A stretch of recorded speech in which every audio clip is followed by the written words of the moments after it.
Everyone, we're about to start this study session of the Sumner County Board of Education tonight. Before we do, I'm going to stand for a moment of silence and follow that with the Pledge of Allegiance to the flag. Anyone who'd like to join me, please feel free to do so.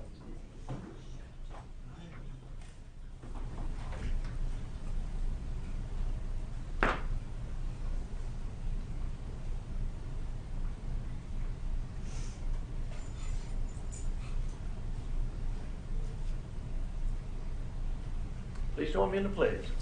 I pledge allegiance to the flag of the United States of America and to the republic for which it stands, one nation under God, indivisible, with liberty and justice for all.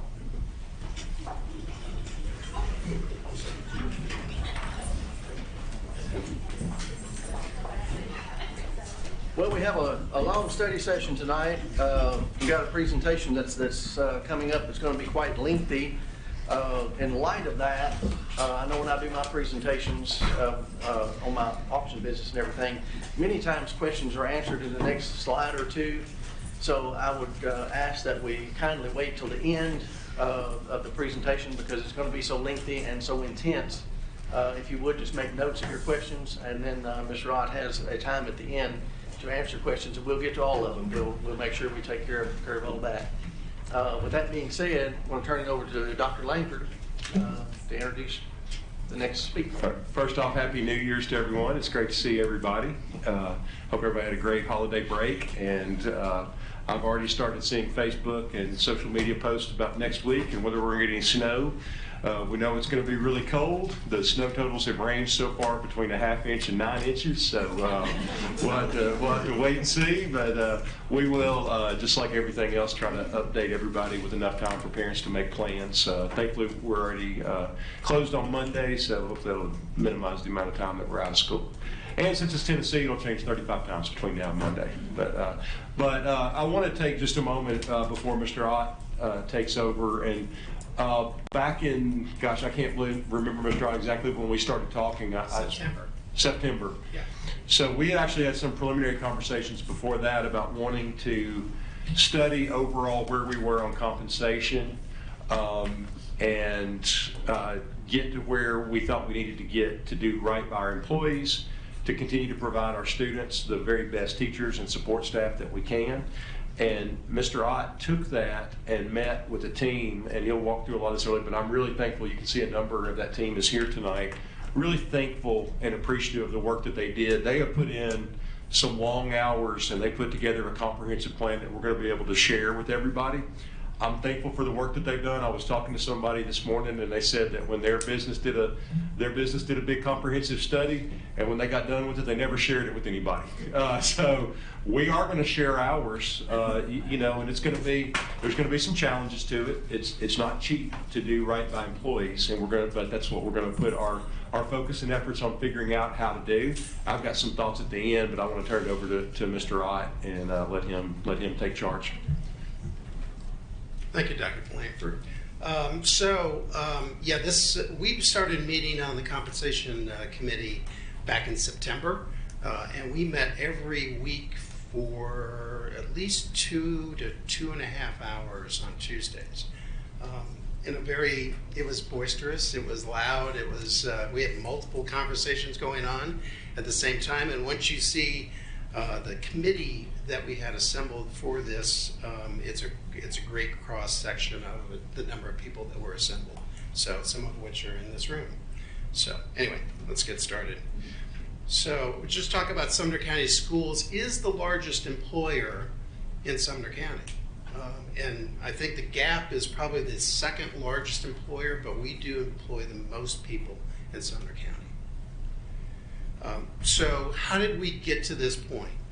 And the journey really started back in 1995. So from a historical perspective, there was a group of, the board hired a group that came in. It was called Management Partners, and it was led by Larry Schlosser. And Mr. Schlosser came in and did a lot of the work that I saw originally back in 2003 when I joined Sumner County Schools. It had Mr. Schlosser's name on the job descriptions and the compensation programs and a lot of the other work that was done. So what they did though was prepare job descriptions, a lot of which we've already revamped and redone. He put in pay practices, and the scales were adopted back then, right? So what that did was get us from a lot of chaotic things that were happening in compensation to more of an orderly way of processing not only new hires, but also people that were being promoted up through the ranks into new positions or with more responsibility. Okay. So gave us salary tables, board policies, hiring guidelines, which are still in place today. And I'm going to go through some of those board policies that we are going to have to look at and make modifications for. All right, so however, after 29 years, it's probably time for a refresh, right? And I think that if I recall, back in 1995, Rob Wheeler was on the board at that point in time. So, but it's probably long overdue that we take a look at some of this stuff. All right, so we had a number of objectives on the committee. We needed to look at all employee compensation rates, supplements, and scales, ensure that we were being very fair and equitable for all pay practices across all employees, establish new minimum rates of pay, identify positions that were hard to fill and highly qualified. Okay, analyze turnover and days to fill metrics, which I'm going to give you some of that. Identify employees with without established pay scales. Update our athletic supplements. Ensure compliance with FSLA, or Fair Labor Standards Acts, regulations, and then also develop fair and equitable incentives for employees. So we have to navigate some of those board policies, and I've got those up there right now. It's 5.1103, 5.1102, 5.106, and 5.300. Increase wages to be competitive in the workforce for labor. So not only Sumner County, but trying to draw other people in from other counties. Clarify current compensation rules and practices across all employee types. Update pay and accrual rules. Approve the new pay changes for 2024 through 2025. Establish new pay scales, and then also communicate all those changes to the employees. All right, so here is the makeup of the compensation committee. And you can see we had close to 15 people on just the compensation committee, and then another, looks like 7 people on the athletic committee. So a very broad range of disciplines, levels of leadership within the central office and schools, and then also the athletic committee had a lot of principals and athletic directors on it. So we wanted to be very collaborative and very working together, trying to get some of these issues ironed out.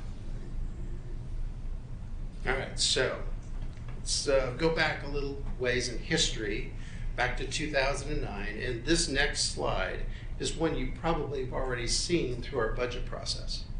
So this is the pay history of increases for both classified employees and for certified employees.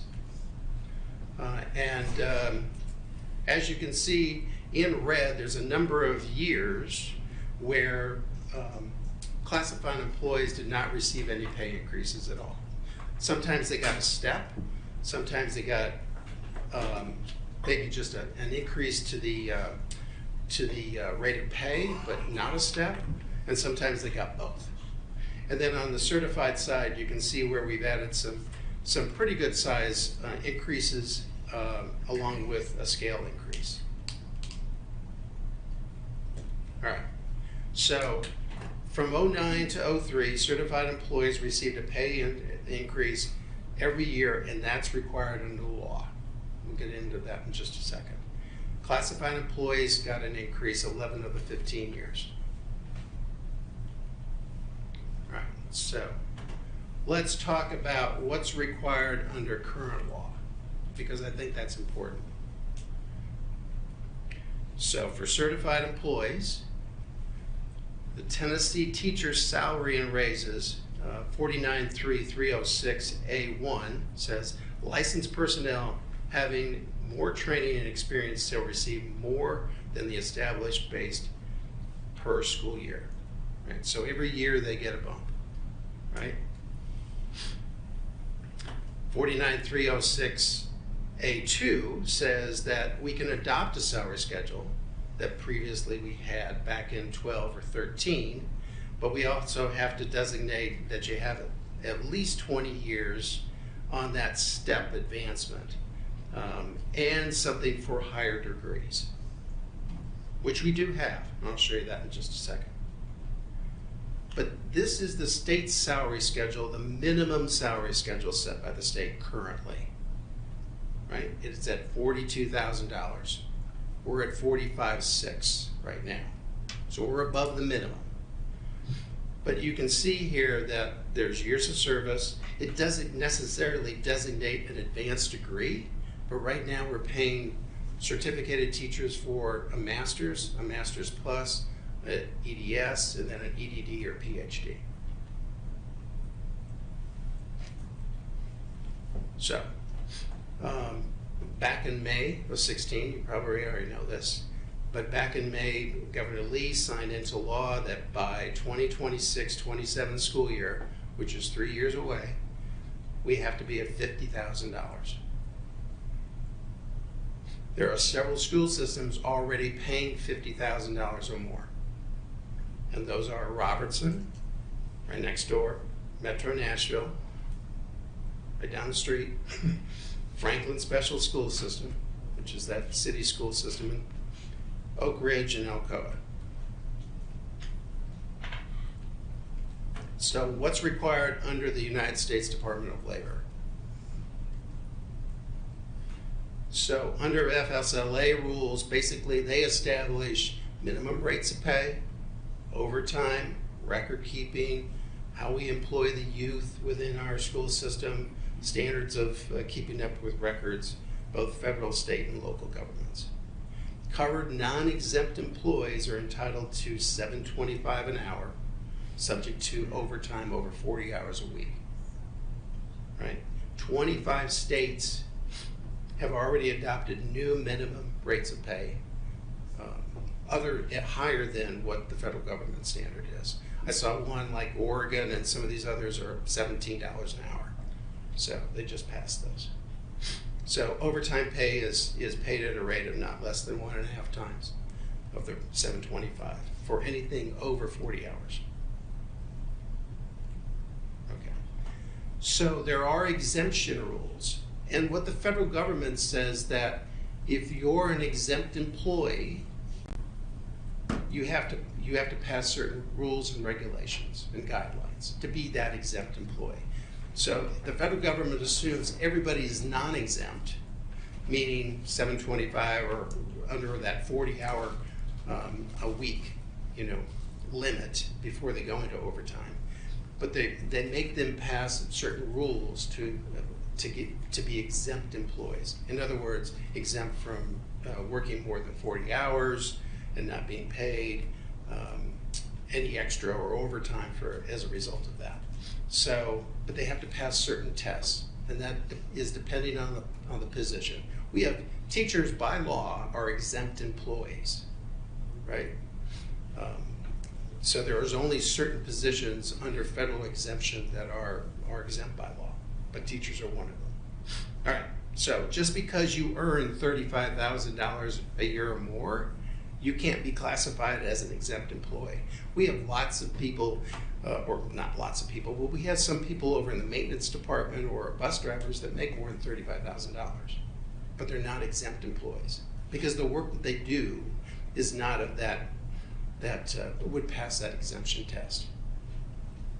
That makes sense. All right, so again, just a slide to kind of give you let you look at it on both sides, both what an exempt employee is and also what a non-exempt employee is. $7.25 an hour is where we're at right now with a federal exemption rate. That's about to change from what I know here in Tennessee. And then the exempt employees, obviously, they have no limit on work hours per week and require several conditions for them to be met. Right. And here's some examples of what those exempt employees are within our school system. So classroom teachers, again, I said nurses, principals, instructional and special ed leadership, classified employees, non-exempt and exempt, schools, support staff, central office, support services, transportation, substitutes, and non-faculty.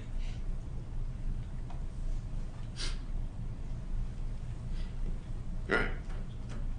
So I want to give you some information about just the magnitude of the number of positions that we deal with, the paid hours, the number of salary schedules that Amanda and Human Resources has to kind of juggle in order to get people paid correctly. So we have over 342 job titles right now in the school system. Right? We pay anywhere in between 2 hours and 8 hours a day. So some employees only work 2 hours a day. Some employees work 8 hours a day. The number of salary schedules, there's 147 of those, and that's really dependent on days worked and the number of days or the number of hours that they work. And if they're exempt or non-exempt, classified, certified, exempt. And then the scheduled days worked per year vary between 190 and 260. So some people work a full 260 days, which is a full year.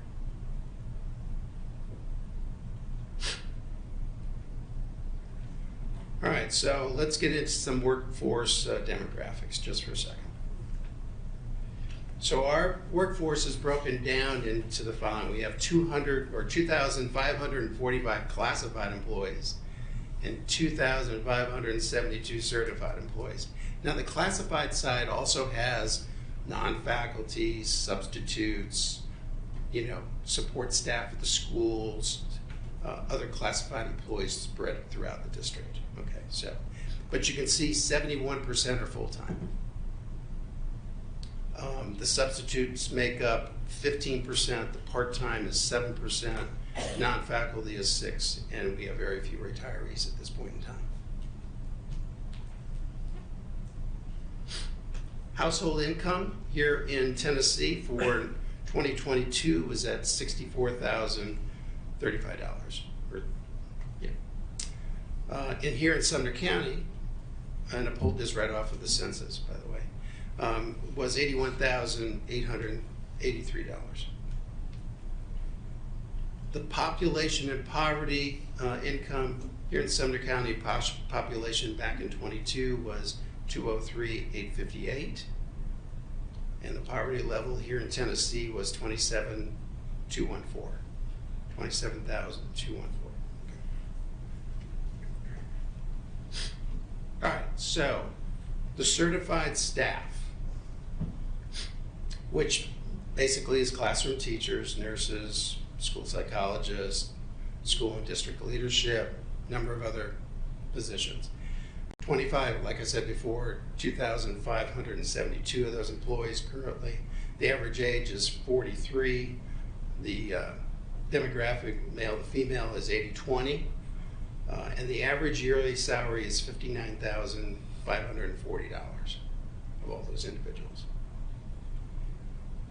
The classified staff, again, school support staff, transportation, support services, substitutes, non-faculty.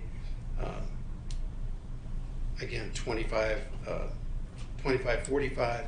The average age is 50. Female to male ratio is 72-28. And the average hourly rate is $15.66 an hour. So here's just a breakdown of what our lowest paid classified employees who are in range 11, 12s, and 13s would make. So if your average rate for those individuals right now is $14.25 an hour. The average work days is 195. The average work hours is 7. And the average yearly salary is $19,451.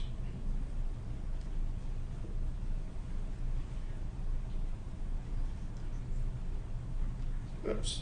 So we've got a number of board policies I want to look at again.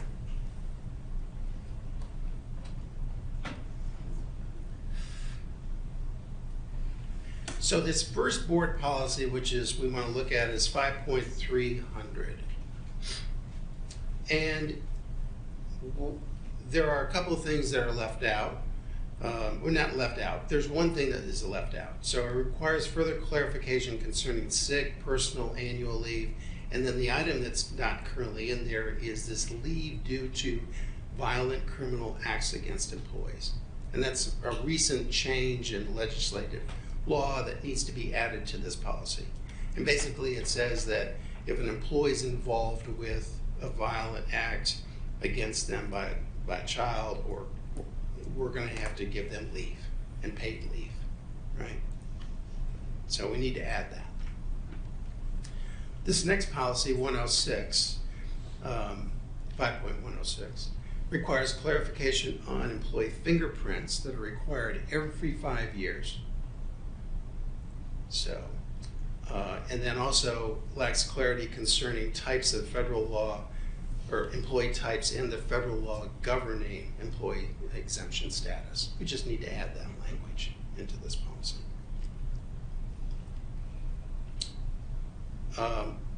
5.1102 deals with required further clarification about how classified employees are identified by the Tennessee State Department of Education. So we want to make sure that we include language about our classified employees in this board policy.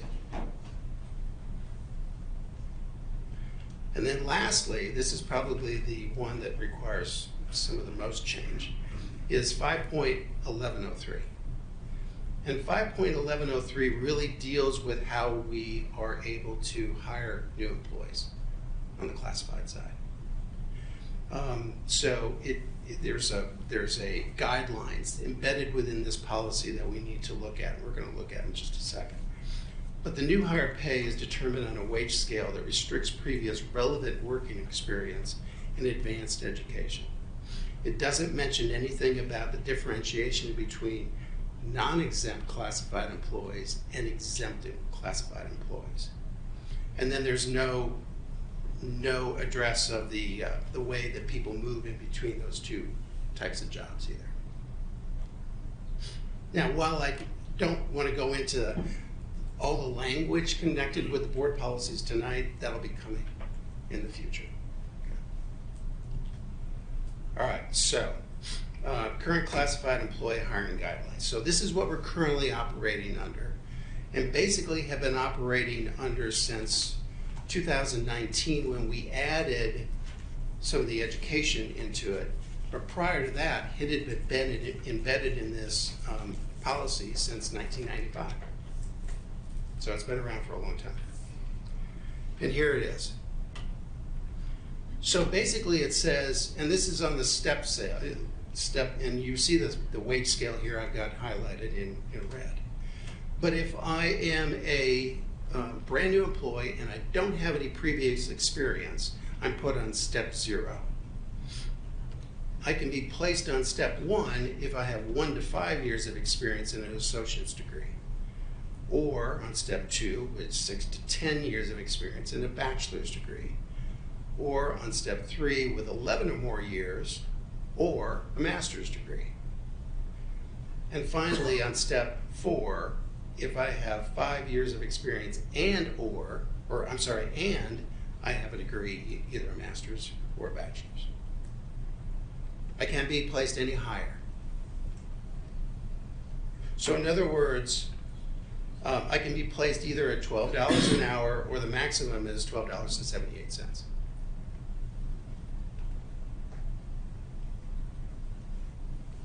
So to break that down a little bit further for everybody, the current hiring guidelines for all non-exempt classified employees, like office staff, and these are grade 11 positions, by the way, range 11. office clerks, attendance clerks, ISS, library clerks, the registrar, working 7 hours a day for 200 days. So they're going to make $16,800 if they're with no experience. If they have an associate's degree, they can be $1,724. Have a bachelor's degree and or 6 to 10 years of experience, $17,290. 11 years of experience or a master's degree at $1,758, or 5 years and a degree, bachelor's or master's, I can make $1,782, which is really $1,092 more than if I had no experience at all.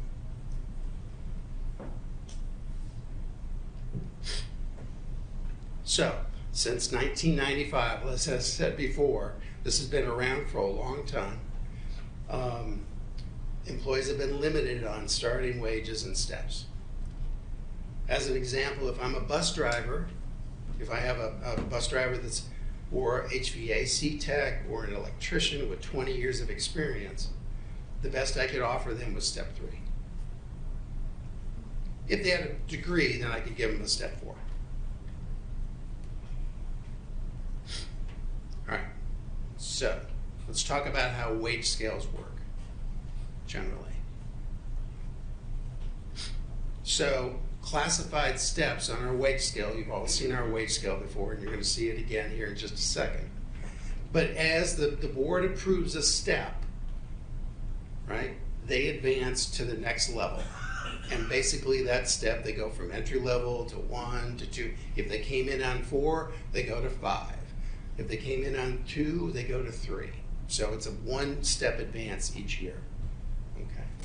So basically the board approves that. It's a step increase. And as history has shown us, it's always not been the case, right? 11 out of the 15 years, they didn't get a step. But the average step is about 1.8%. So here's the scales. This is the first page of the scale. It goes to 20 or 19 steps. Here's the second page of the scale. It goes to 40 steps.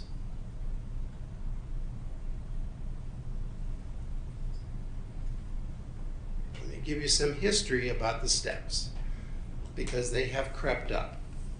So in 1979, shortly after, well, no, this is before, I guess, we had the Schlosser work and the management partners work. But there was only 10 steps on our scale for classified employees. 1991, it jumped to 19. In 2000, it doubled to 38. And then currently it's at 40. So we basically have pushed things out. So the non-exempt, or the classified non-exempt wage scale, basically 93%, or approximately 1,600 people, of the approximately 1,600 people are below step 21. So they fit on the first page of that scale that I showed you. There's only 104 people on the second page. So above step 21. That means that they have a long career with Sumner County Schools, but we only have 104 people there. And then wait until you see the next slide, because this is really graphically pretty good. Excuse me. So this really paints the picture of what that guidelines is doing. It is placing a lot of people down there on those first 4 steps. So, and basically there's only 104 people who are above step 21 right now. So this is really the scale. You know, page 1 has got 1,510 people on it. Page 2 has got 104. So he also, to compound that, 875 employees, or 54.4%, are paid in our lowest ranges. So right now, our lowest range is 11. But if you look at 11, 12, and 13, 54% of those folks are in our lowest ranges. And I've put up their titles over here on the side of those numbers for you. You see that spike here at 24, 25? That's really a lot of bus drivers because they're on step 25, or they're on range 25 right now. But these are the ranges.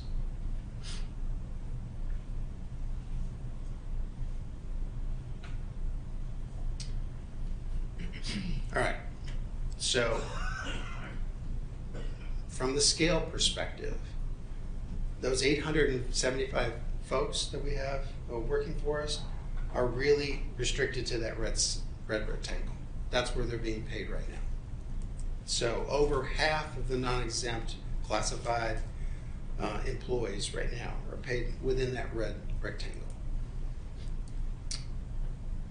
And you see here, range 13, step 0, 1279 times 190 days times $7, or 7 hours a day is 17,101.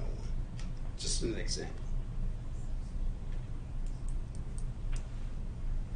All right.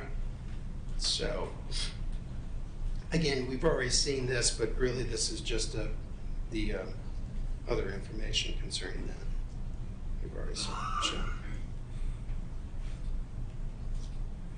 All right, so let's talk about for a second just turnover and unfilled positions, because I know all of you know that we've got a lot of positions out there right now that have been unfilled and are still unfilled.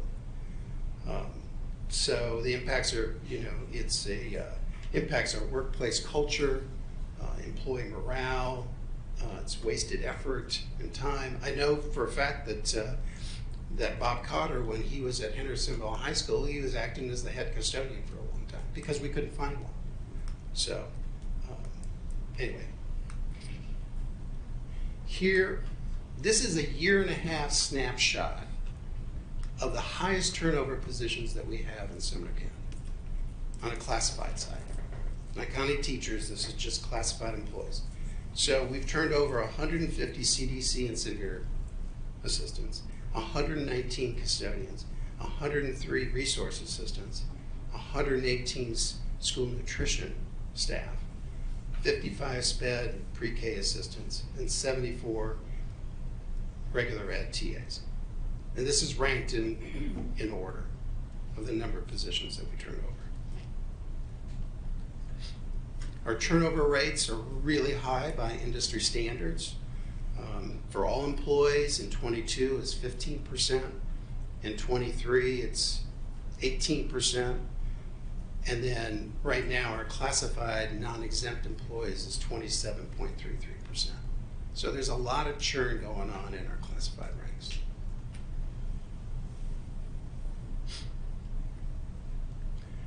We've had a number of positions open for 400 plus days or longer that we just can't fill.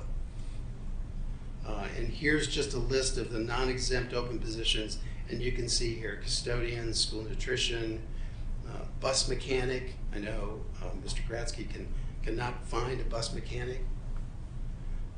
Inventory techs, CDC severe assistants, things like that.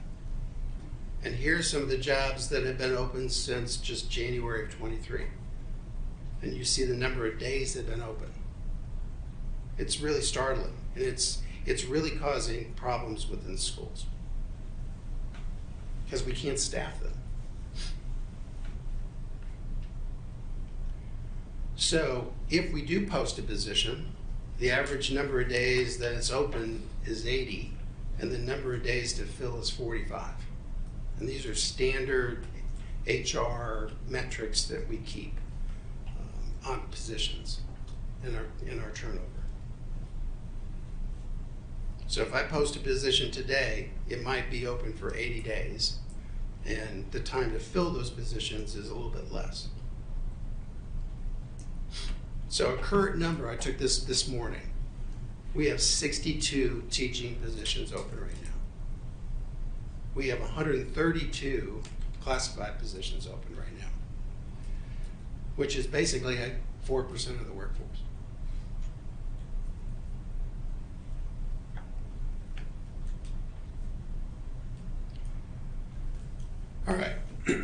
Excuse me. So we want to talk about hard to fill positions and then those highly skilled positions, because every workforce has those.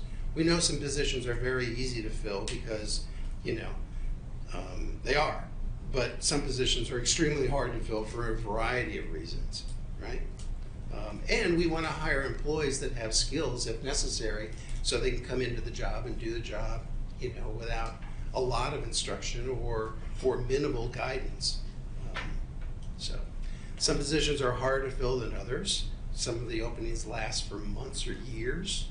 Some positions required advanced skills and abilities, and applicants are not rewarded for extensive experience outside of Sumner County. Kind of already talked about that, right? So here are the typical positions in a high school that you'll see from a classified, non-exempt perspective, right? So attendance clerks, guidance clerks, ISS, office clerks, resource assistants, bed assistants, custodial staff, school nutrition, YWTRI assistants, custodians, head custodians, and the bookkeeper. All non-exempt positions. Some of those are hard to fill, and some of those are hard to fill and highly skilled, right? But this is really the telling story right here.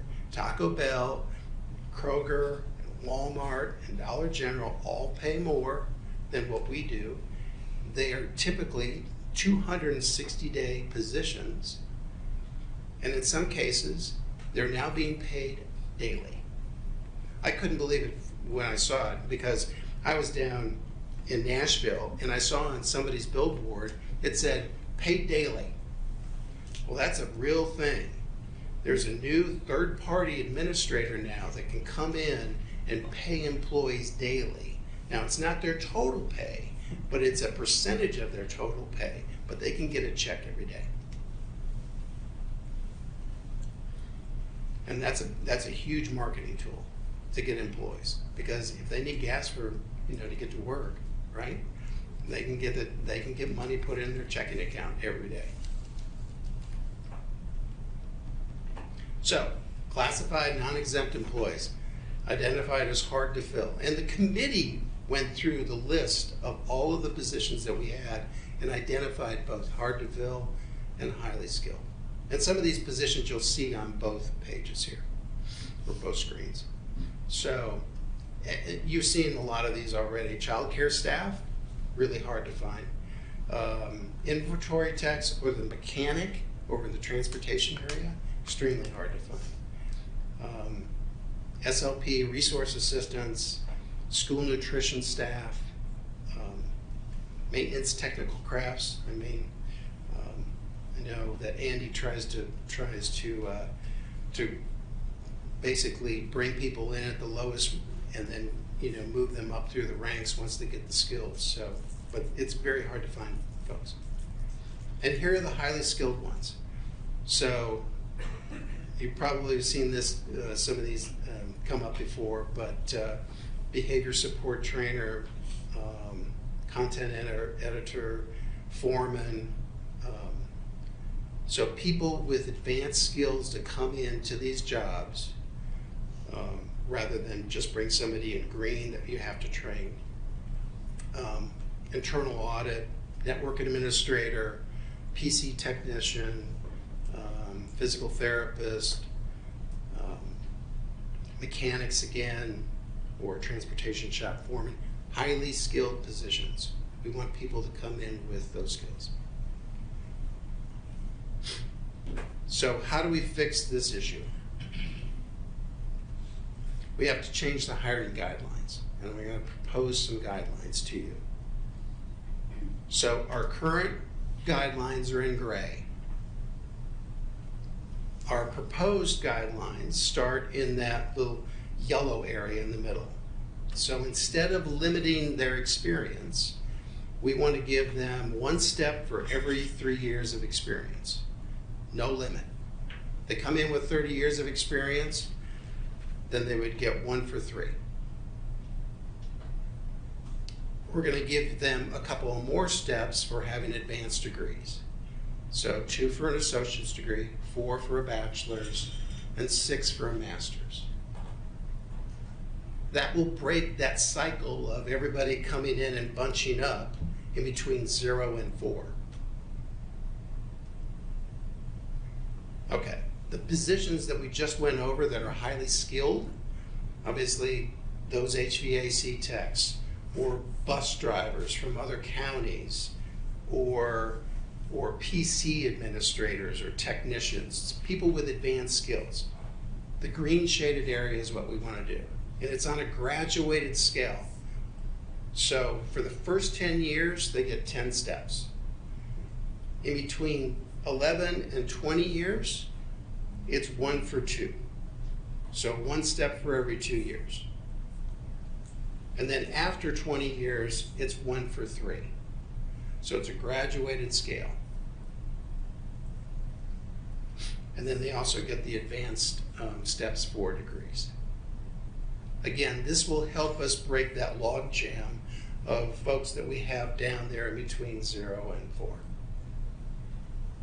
Plus, reward people for coming to Sumner County Schools with advanced skills and be able to compensate them appropriately because they were making so much money when they came in from someplace else. That's really our goal. Because right now we're not competitive at all. You know, a lot of people, we're doing an exit survey now for our employees, and the number one reason people leave, right, is pay. And a lot of people turn down our jobs once they find out the pay.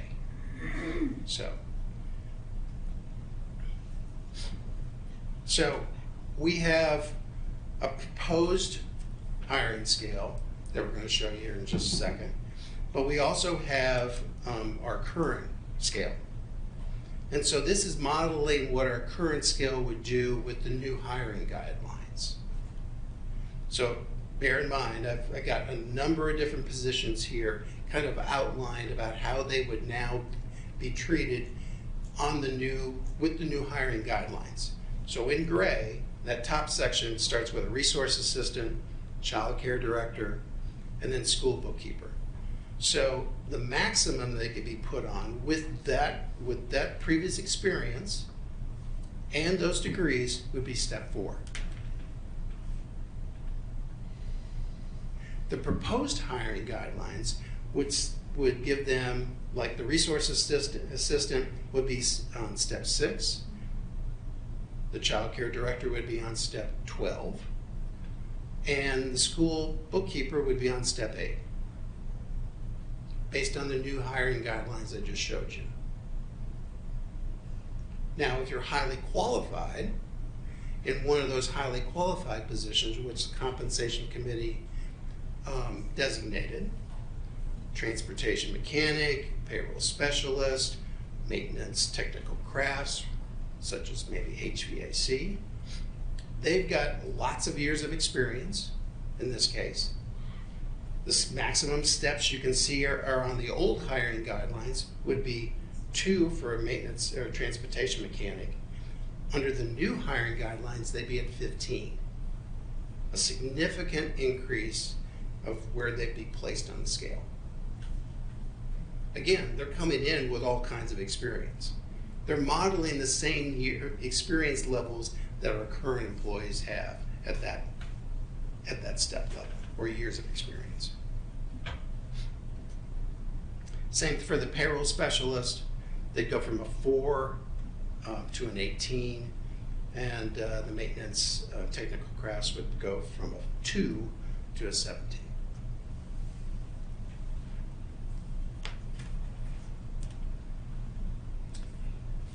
All right, so let's talk about our competition.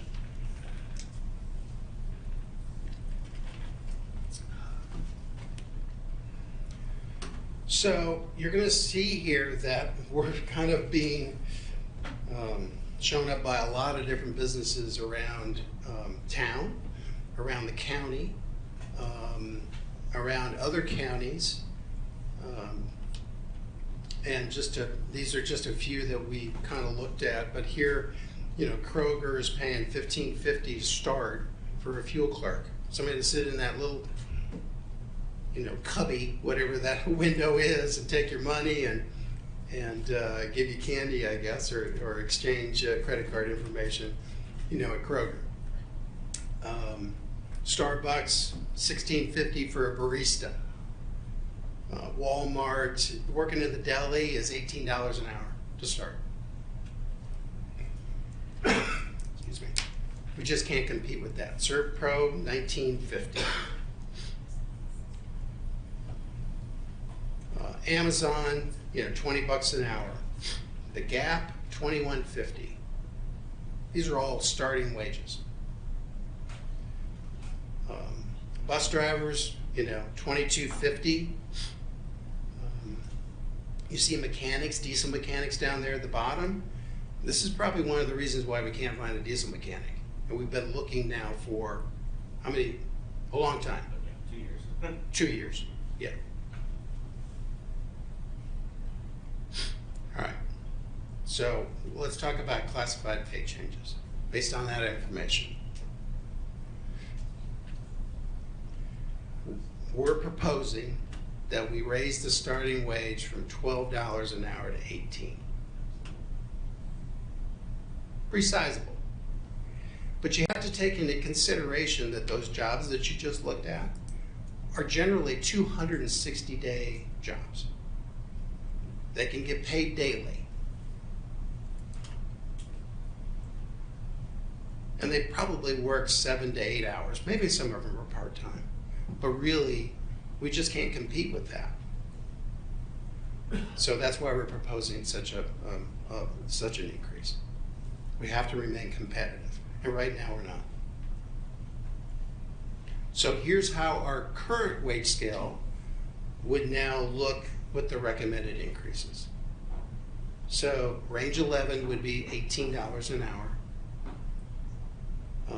The first step would be $18.36 because we're applying a 2% increase in between the steps rather than the 1.81. And we're going to apply that consistently. Right now, that 1.81 is an average.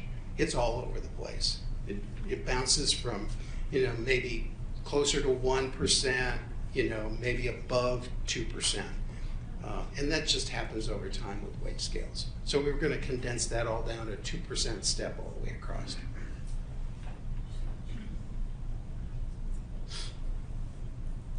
So here's the new scale. I think I just have the first page.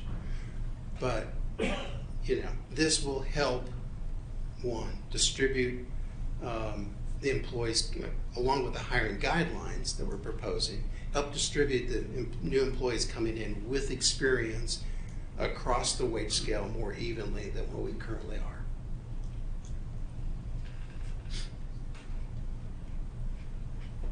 Okay, so based on the new wage scale, I now have put up a slide basically to show you what the impact would be on their wages. So based on, let's go back to the same examples that we had before. A resource assistant on the new wage scale on step 4 would be $20.57 an hour. However, the proposed guidelines would put them at $21.40. The child care director, again, the maximum they'd come in at on the old guidelines would be $20.57, but the new guidelines would be $23.63. So if you go down to transportation mechanic, under the old guidelines, $25.24, still not competitive with the wage that you saw that other folks are paying for diesel mechanics. At least we'd be more in competition if they had experience and they wanted to work for us at $31.78 an hour. This gets us competitive with the marketplace. Right now, we're not competitive. HVAC, $28.91 under the old guidelines and $33.97. Trust me, they're making a lot more money than that. Good ones, and ones with experience. Is that right? Yeah. So it's hard to find. They're very hard to find. Okay. Again, let's shift a little bit and we'll go into substitutes, because we looked across a very broad spectrum of different issues that we have. In substitute pay, right now we're averaging right around a 68 to 72% daily fill rate. Sometimes it's higher, sometimes it's lower. But we have, sometimes it's, let's say it's 70%. 70% of the open positions that we have, we're able to fill with a substitute right now. And we have a lot of substitutes.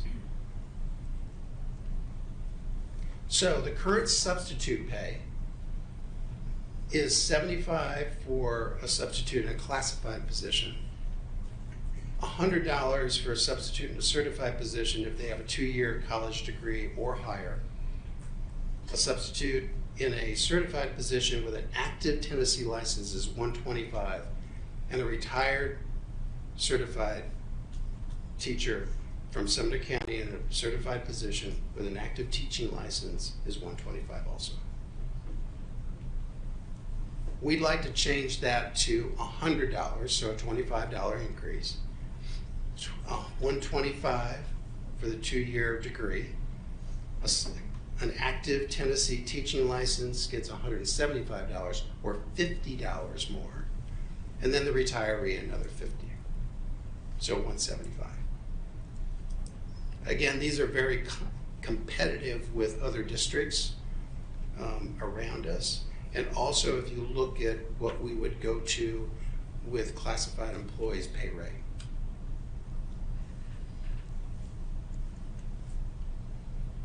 All right, let's talk about teacher pay. So teacher pay, we already know that Governor Lee signed into law that by 26-27, we have to be at $50,000. And here's our current scale, if you haven't seen it in a while. Excuse me. So we're at 45.6 for bachelor's and 0. So somebody who is just coming out of school with a bachelor's degree, we put them at bachelor's and 0. If they have a master's at 49.2, at master's plus is 59.05, EDS is 52.041, and a PhD is 54.874.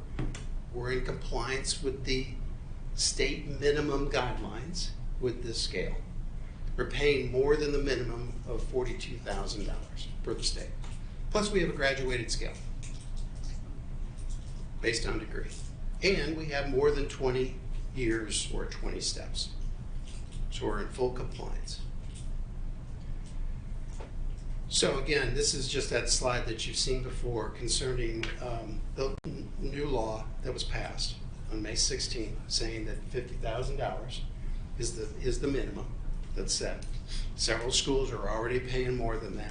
We know that they're going to get a bump next year, right? So they're going to be paying even more. And if we don't do anything, we'll be stuck at 46.5. I'm sorry, 45.6. So we're proposing we take teacher pay to $50,000. Get out ahead of the curve, because I'm sure there's a lot more districts that are already thinking the same thing. They already know that the fight for teachers, those coming out of schools and those thinking about maybe jumping from one side of the county line to the other, is going to be more conducive to come over if we go right, take a deep dive and go right into $50,000.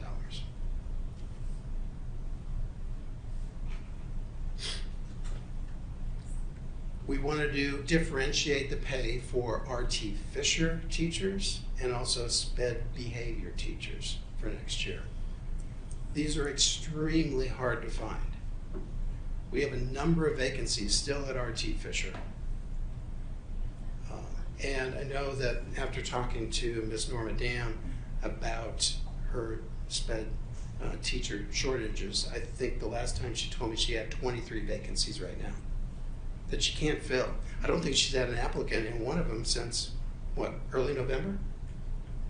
November 27th, got one today. Got an applicant today.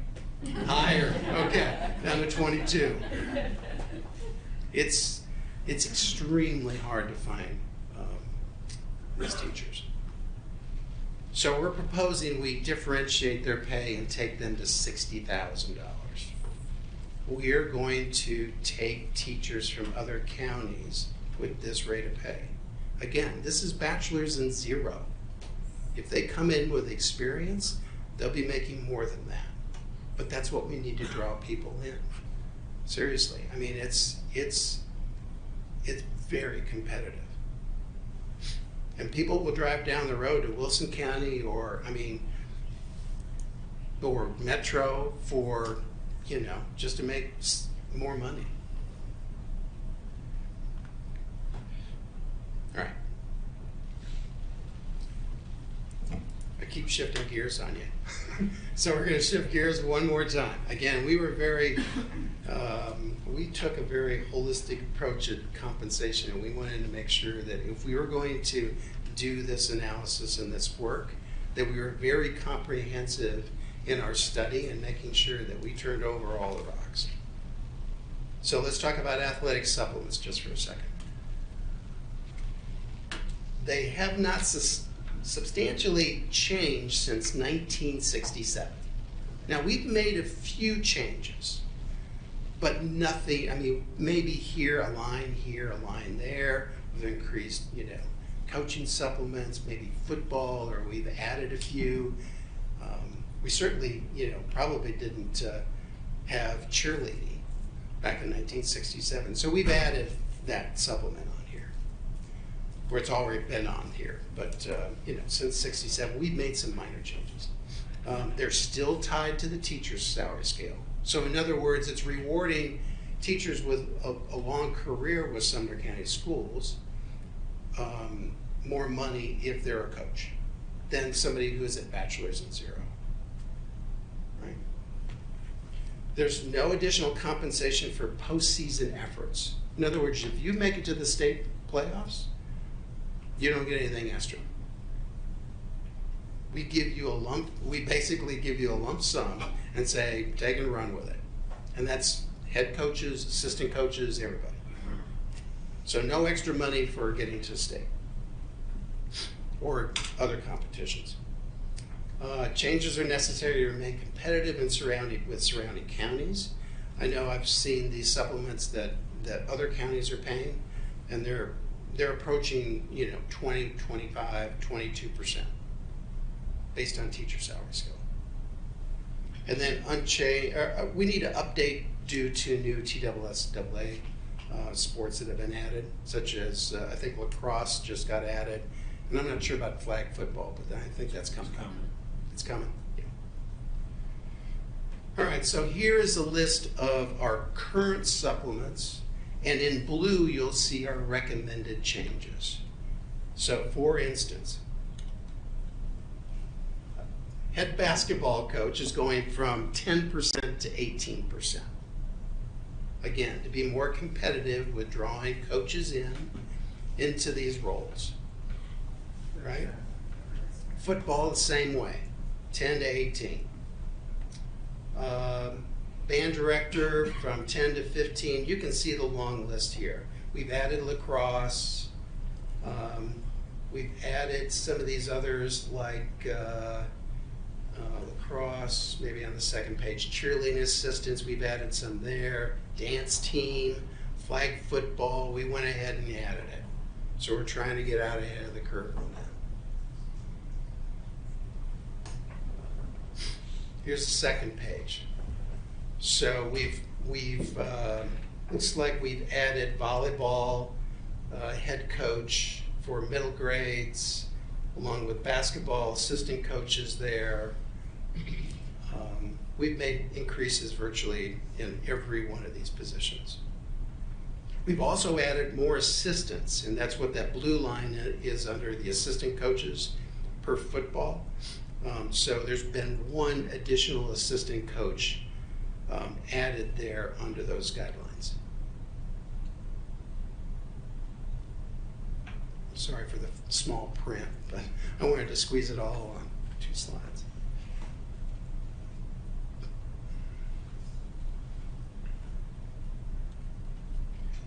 All right, so here's really the game changer. I think that this will be a big win for our coaches, who are working hard after the season, the regular season ends, to get to, state tournaments. So it's for high school football, high school basketball, volleyball, softball, baseball, soccer, high school wrestling, and you can see the amounts and the number of different rounds that they have to go through to get to that state championship. We're going to give them some extra money because there's extra effort there. Now, a lot of districts don't do this. There are some that do. Varsity high school wrestling duels, varsity high school cross country, track, tennis, bowling, golf, and individual, advanced teams. Cheer and dance competitions. We've tried to include every single post-season athletic event or tournament in this work. And then we also have for middle school.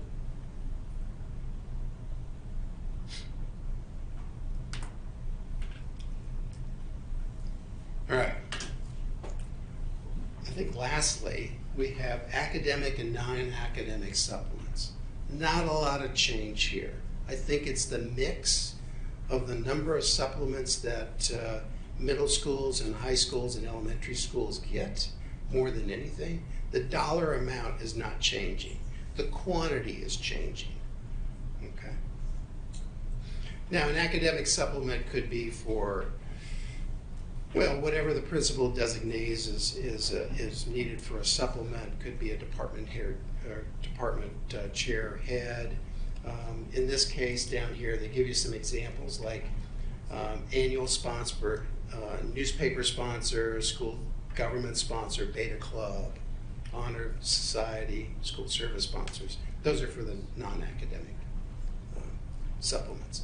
Here's our current supplement schedule. And you can see it's broken down in between academic for high school, middle school, and then non-academic, high school, middle school, and then also elementary schools are mentioned there.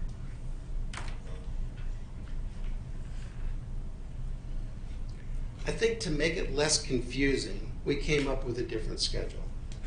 So this schedule is really ranked on school size. And you can see here where elementary schools for less than 350 students are going to get 6, the same number they're getting right now. But if they're in between 551 and 549, they're going to get 2 additional supplements. They can use any way they want to.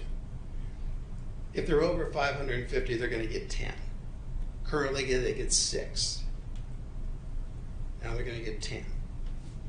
So that's the kind of the change here. And I've got a deck here, a slide, to show you the changes. So you see the numbers in the last column, the last gray column are 6, 6, 6, and down below for non-academic. If you total those numbers, we're really going up 2 on elementary, in between that middle range of students, and then 4 for the higher elementary. The middle school, the high side, 601 would get 14 instead of 10, and the high school would get 20 instead of 16. And by the way, this is what we kind of use, the school size is what we use to, under our hiring guidelines and pay guidelines for administrators in schools.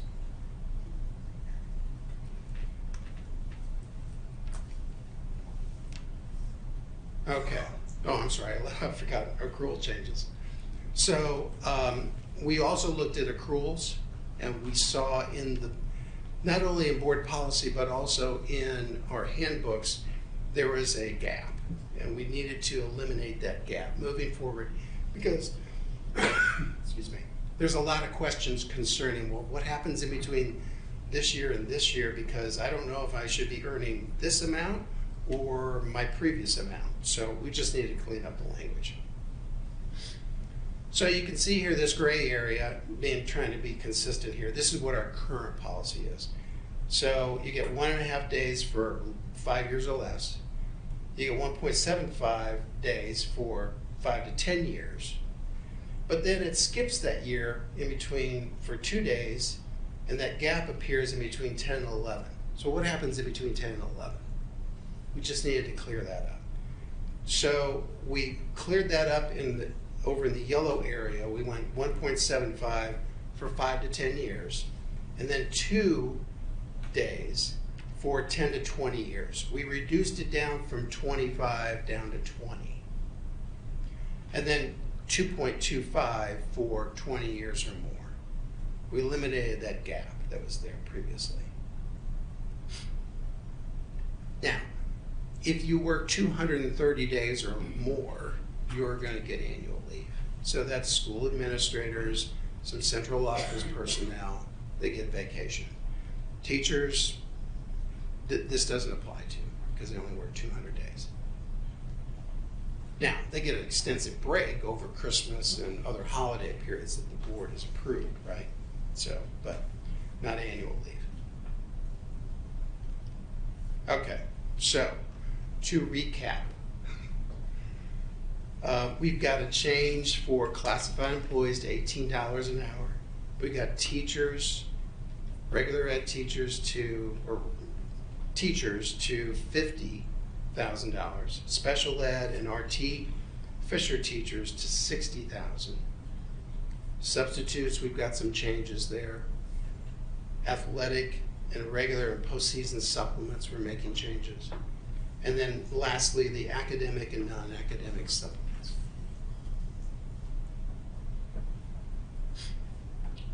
Got the accrual rules too, which I did not add on that. So here's the costs. Everybody's perked up. So the increase in classified pay for $18 minimum salary is $23 million.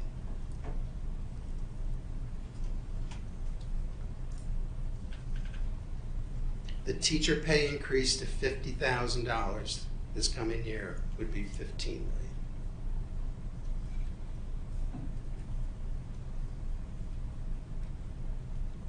The special ed and the RT Fisher teacher pay increase to $60,000 is $4.7 million. The substitute pay increase is approximately $675,000. Don't worry, I'm going to give you a total here too. The athletic supplement increases approximately $1.5 million. And then if we do the postseason also, is $264,000.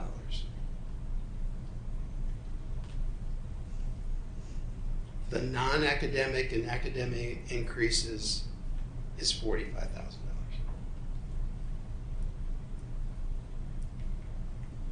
For a grand total of approximately $45,190,000.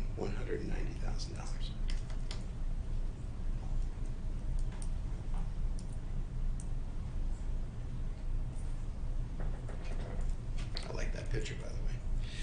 All right. So again, to reiterate, Sumner County Schools is the largest employer in Sumner County. It's time to be competitive in the workplace for its employees. So we need to be the best for our kids, our employees, and the community.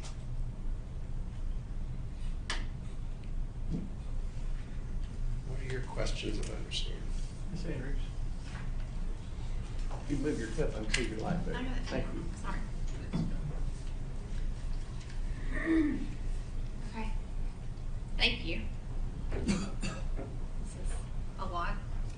Will this be uploaded to Board Docs so we can come back through it and so forth? Okay. Couple of questions that I have. One was specifically when we were talking about the hard to fill positions, specifically those employees of Mr. Brown, such as mechanics, electricians, and so forth. In there, it had, if they had specific degrees as far as associates, bachelor's, master's degrees. Those employees typically do not have those types of degrees. They have certifications. So Correct. how will we, how will that reconcile? Yep, I'm glad you brought that up, because we've had, these committee meetings were pretty robust. There was a lot of conversation, like I said, and we talked about advanced degrees. I talked about advanced degrees for not only Mr. Brown's area, but Mr. Gradsky's area, and the other Mr. Brown, Mr. Chris Brown in technology. And right now, they felt that they didn't want to give additional money for certifications. And in some cases, they thought that they'd rather grow their own in those positions and award them, probably promotions and different kinds of work experiences as a result, but not give them any certification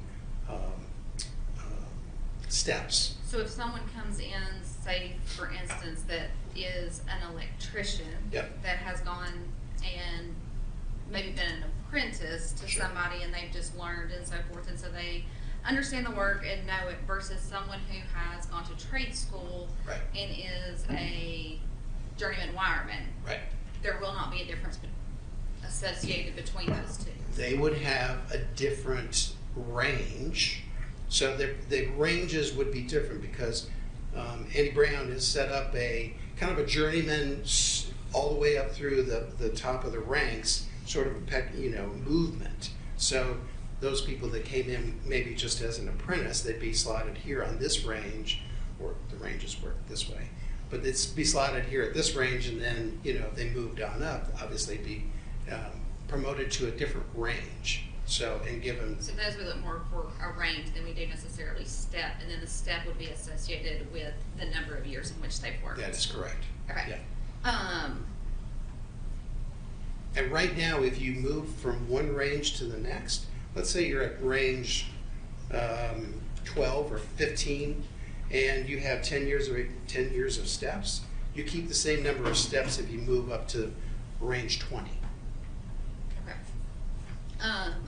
Sub-pay. Yep. I feel like it can get confusing, because if someone is a current certified teacher, Yeah. but they choose, so that's like, I don't know, it's what, $125 an hour now, or $125 a day now, if you're a certified teacher and you're doing a teaching. Correct. It's 125. All right, but if you choose to do a classified position, Yep. it drops it down to 75. It does. So we're saying it will be the same way, but it'll be $100. Correct. Okay. One of the things I didn't see with the certified teachers, we have a lot of people that are moving here from out of state, Mhm. that maybe have their teaching degree and they're Yep. from another state, Yep. and maybe they're trying to figure out what school they feel like they fit the best with, or they're still trying to figure out where their family is going to settle down, and so they decide to sub. All the language that we have says that they have a Tennessee teaching license. So if they have a teaching license from out of state and choose to sub, did they get that same rate, or how is that assessed? So, yeah, so this has come up a lot, especially folks moving in from out of state. They may not have a license. Maybe they just graduated from another college out of state, and they haven't applied for their out of state license yet. They would have to get that out of state license before before we would put him into a position here. But we have been putting individuals that are ready or are just waiting for the state of Tennessee to give them a license in ed teacher pay. Specifically with substituting. Yeah, Okay, so we would do them as okay. we would. So if they say they work for 15 years Yeah, somewhere in and Texas, they're just waiting and for they moved here, and they're just waiting for their Tennessee license. Yeah, we're going to go ahead and put them in. Well, as what if teacher. they're not necessarily, they're debating on whether or not they're going to get a Tennessee license, but they do have an active Texas license? Well, we need to make sure that they apply for a Tennessee license before we go down that route and pay them as a teacher. Okay. Yep. Yeah, we're just not gonna give them money Well, I and mean, say, this oh, is in a, hopes that you. if they have an active license and they've been a teacher in another state, Yeah. they want to come and substitute. Right. Just substitute. Just substitute. Just substitute. Like they aren't applying to be a teacher yet. Like they're just in the substitute pool. Then they would be treated as a substitute. But would they be as a substitute with a active teaching license? Mr. I think what she's asking is Yeah. if somebody's just wanting to sub, not teach, not be an interim, but just sub, and they've got like an out-of-state teacher license, are we gonna pay them like they have a Tennessee license, or are we gonna pay them on the lower dollar amount just for subbing? You know, I'm gonna have to get back to you about that. I'm not sure if we're paying them currently just as a, like a support position, or if they have a Tennessee license. Okay. You know. I just feel like that I know we have a lot of movement. No, going I'm in, sorry, and I so- misunderstood that's okay. the question. That's Yeah. okay. Sometimes it just needs to be asked in a different way. Yeah. The other thing that I know that we have, because we are talking about doing differentiated pay for those who are at RT Fisher, and for our SPED behavioral classes. I think that was what was on there specifically. I know that we also have teachers within our buildings that consistently have some of our more difficult inclusion students year over year. Have we looked at doing also a stipend or a supplement for those classrooms as well? For those teachers, doing maybe a differentiated pay for that group of teachers who consistently or whatnot say, Let me answer this. I I'll think. do behavioral class. Yeah, I You think know, that I think the issue there is part of the reason for differentiating for SPED teachers, behavior teachers, and RT Fisher is that in addition to their regular caseload, or in addition to their regular teaching responsibilities, they're also spending a significant amount of time of their planning and after school doing additional work to make sure IEPs are met, to meet with parents. And you know, the great thing about Zoom is it allows us to, we have a lot higher participation rate on IEP meetings and things like that, but we also are doing a whole lot more of them in non-traditional hours. So our SPED teachers are giving up significant numbers of their planning periods in addition to, you know, state law says that teachers are entitled to a planning time equal to the amount of time of their classes. So I think part of the strategy for differentiation is not what they're doing as part of their regular job, but also that they're taking on responsibilities that are above and beyond. and then I feel like this will be a question that comes up specifically from parents, since we are looking at pay, increasing pay, supplementing teachers, and so forth. Obviously, within our elementary schools, we have positions that our PTOs are funding. Is there any discussion as we're addressing these things of also the district beginning to fund those types of positions? I think that's more of a budget. That's outside of the scope of compensation. That's more something that conversation for us to have as we move into budget season. Okay. Ms. Andrews, Mr. Lancaster? Try to pick which one to start with here. So going back to the classified change that we're talking about doing for people who come in as new hires and we're now taking into, you know, their prior work experience and all that. How are we going to address people that have just recently been hired? You know, to keep, because you're gonna have to do something, or they're just gonna quit and then come back. You know what I mean? So that person that's been maybe got hired last year that had 10 years experience that came in at step 3 versus, you know, if they had waited and got hired this year, they'll be coming in step 5. Yeah, the committee, you know, talked about that also. And I think with the significant pay increase that we're proposing, you know, that should take care of some of that because everybody would get a pay increase. And then, you know, we also talked about looking back on some of those employees, especially if they had a college degree, that they came in, or maybe they didn't tell us that they had a college degree, but it wasn't taken into account, that we'd have to go back and look at those folks too. But you know, it would be very hard for us to look back at all of those employees and then adjust them accordingly. But I think if we get our proposed increase that we're asking for, everybody's going to get a significant increase, no matter if they were hired 6 months ago or, you know, 4 years ago. Oh, I don't disagree with you that the increase is going to take care of some of it, but it's also those people that are I mean, people are smart enough, they're gonna figure it out, hey, I could either be making $18 an hour or $20 an hour, or I could leave and come right back and make $22 an hour. Right. I mean, I'm just, or they're gonna, take a, go for a position. So we're probably gonna have to figure out something there, at least in that gap. I mean, because I've had that same issue at various other places. Yeah. That when you start, messing with that starting pay and that kind of thing, you've got to figure that little gap out. Yeah. So that's one question. Okay. Second question, I noticed we addressed classified scale step increases and we've made it kind of flat across the board at 2%.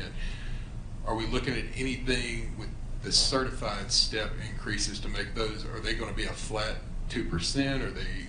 Yeah, we're working on that scale right now, but it's not ready yet to present to the board, but we are working on, we're looking at that scale and additional scales also. Yeah. And I think, Mr. Ott, as we're redoing this, the goal was to smooth those out so that it's a consistent. Yeah.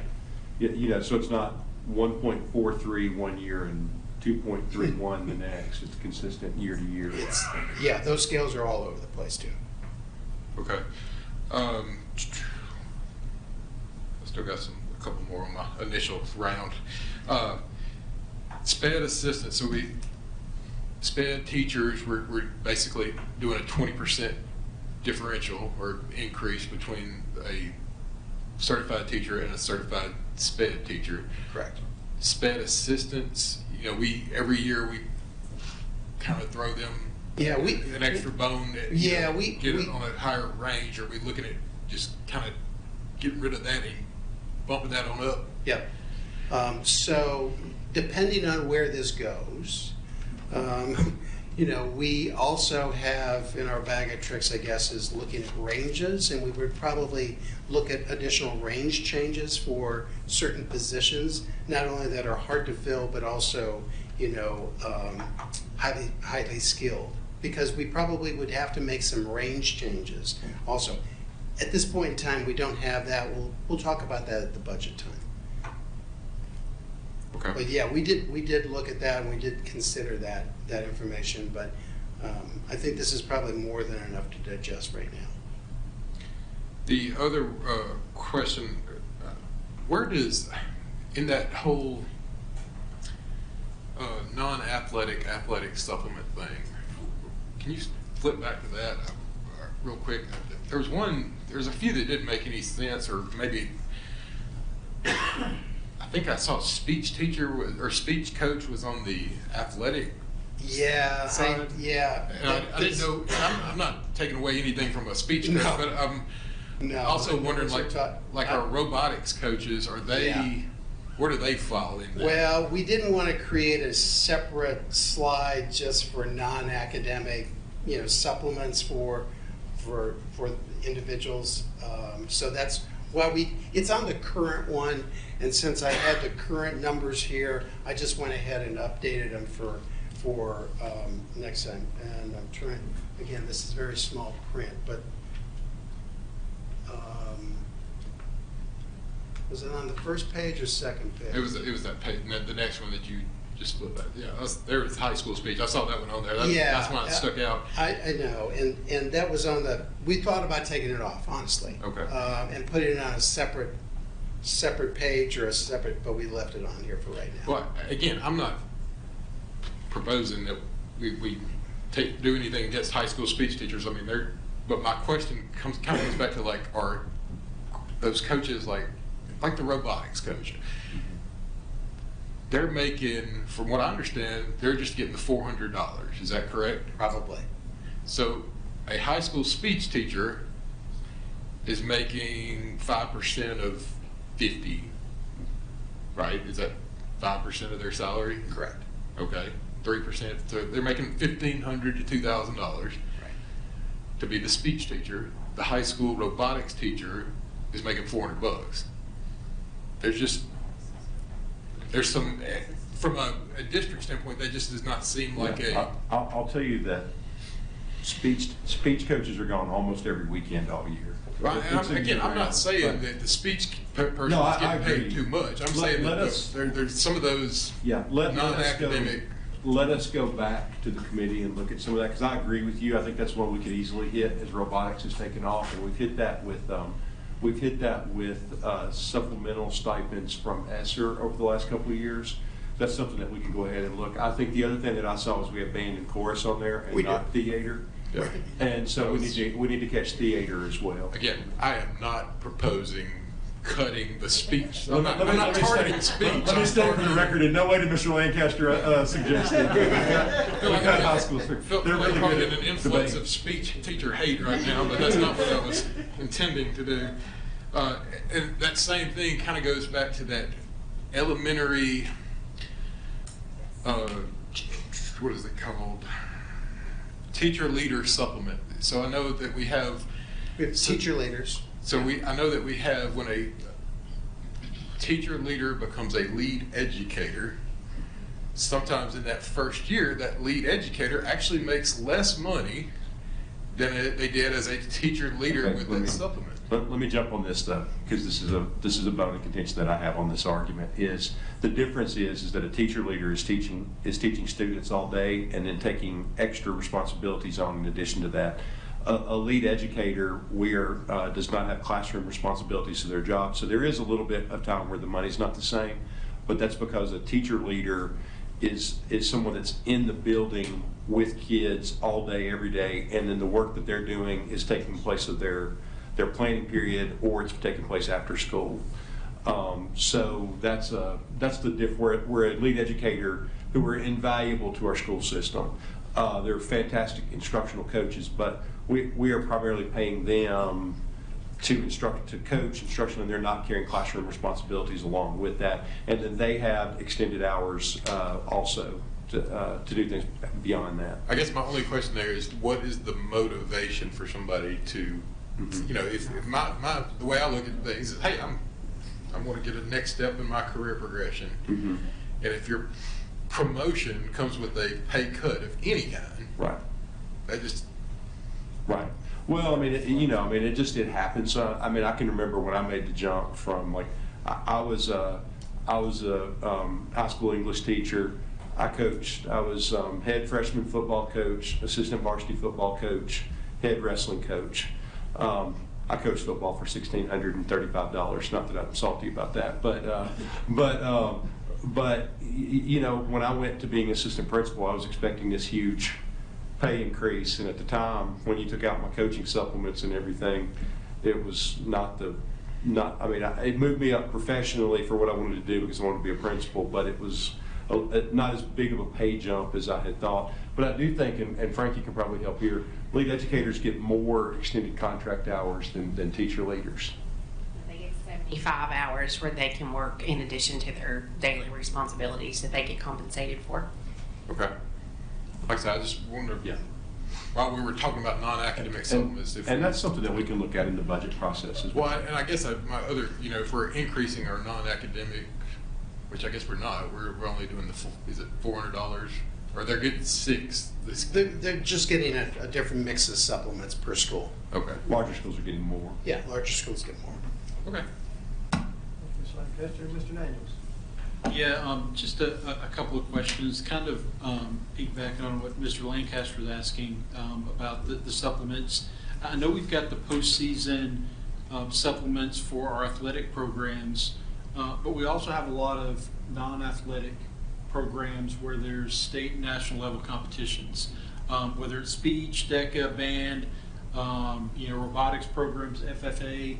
Has there been any consideration about additional supplements for teachers leading those programs in addition to just sports? Because I know a lot of times we look at sports and those are the things that are published in the newspaper. That, obviously brings in money for our programs in our schools through the gates, but what about those other programs? Has there been any thought about that or discussion around that? No, there hasn't been any discussion about that, honestly. So, but we can, obviously bring the committee back together and take a deeper dive into that. The other question I had, at least one of the other questions I had was, you had the slide on the poverty level. Yeah. That you mentioned, I think early in the presentation. Yeah. I think you had 203,000 in Sumner County. Is that household units or is that individuals? Do you know? I might not have caught that when you were showing. No, that was the population. Okay. Yeah, 203 was the population in Sumner County. Trying to get back to the slide. And that was just based on census data. Okay, So gotcha. I just threw that up there. Sorry, can't get back to it fast enough. Oh. Here it is. Yeah. Okay, sorry. I thought you had mentioned originally, because I was like, man, I didn't think we had that many people in our county initially, but that's where I was going about. And so the poverty level for a household with two is 27,214. All right. In the state of Tennessee. Yep, okay, yeah, I just wanted to make sure I had that note written down, because I was Yep. looking at that.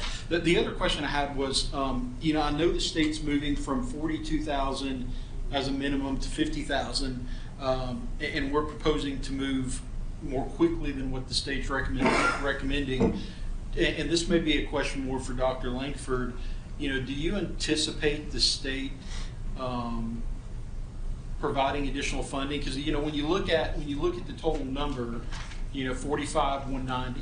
And if you were to say, you know, that $7,500 a year difference, you know, if you were to multiply that by 2,500, you know, which would be, you know, certified employees, that gets you about 18 million. I know typically when the state provides funding, it's not directly to the teacher. We take that and then we kind of, you know, roll that down through the different employees, certified and classified. But, you know, do we anticipate, or are you hearing anything from our legislators?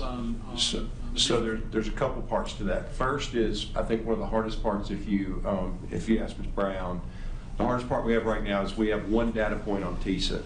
So it's, and that's not a true data point. They pulled the best data they could, but their system wasn't set up to track all the data.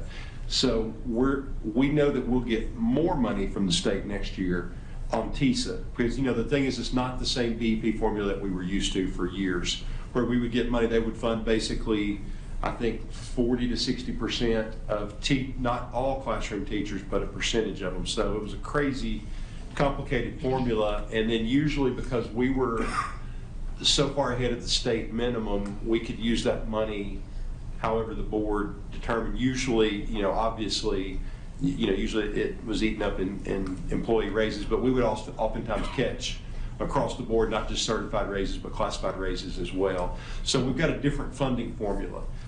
We are still, to my knowledge, they still haven't done, they were supposed to start doing live runs of TISA in August. To my understanding, they've yet to do a live run to project where we'll be next year.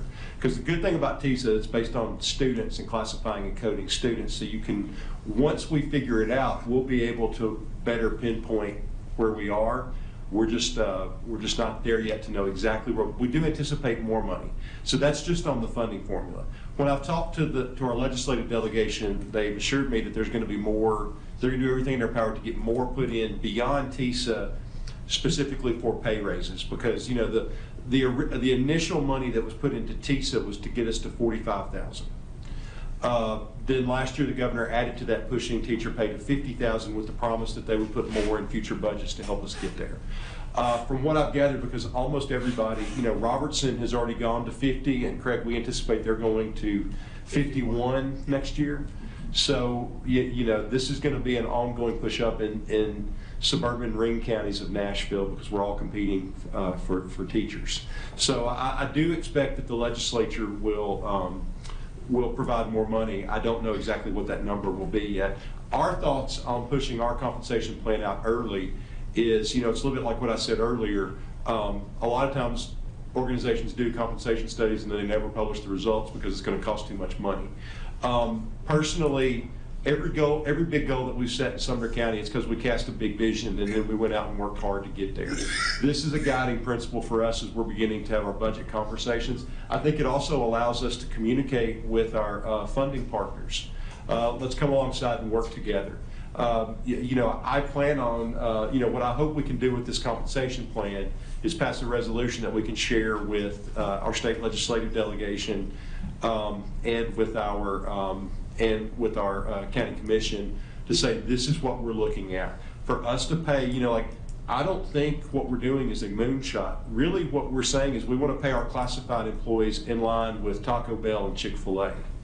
You know, we're not, I mean, our range 11 employees, like, we're not shooting the moon to try to move our compensation to where it's competitive for us to fill positions.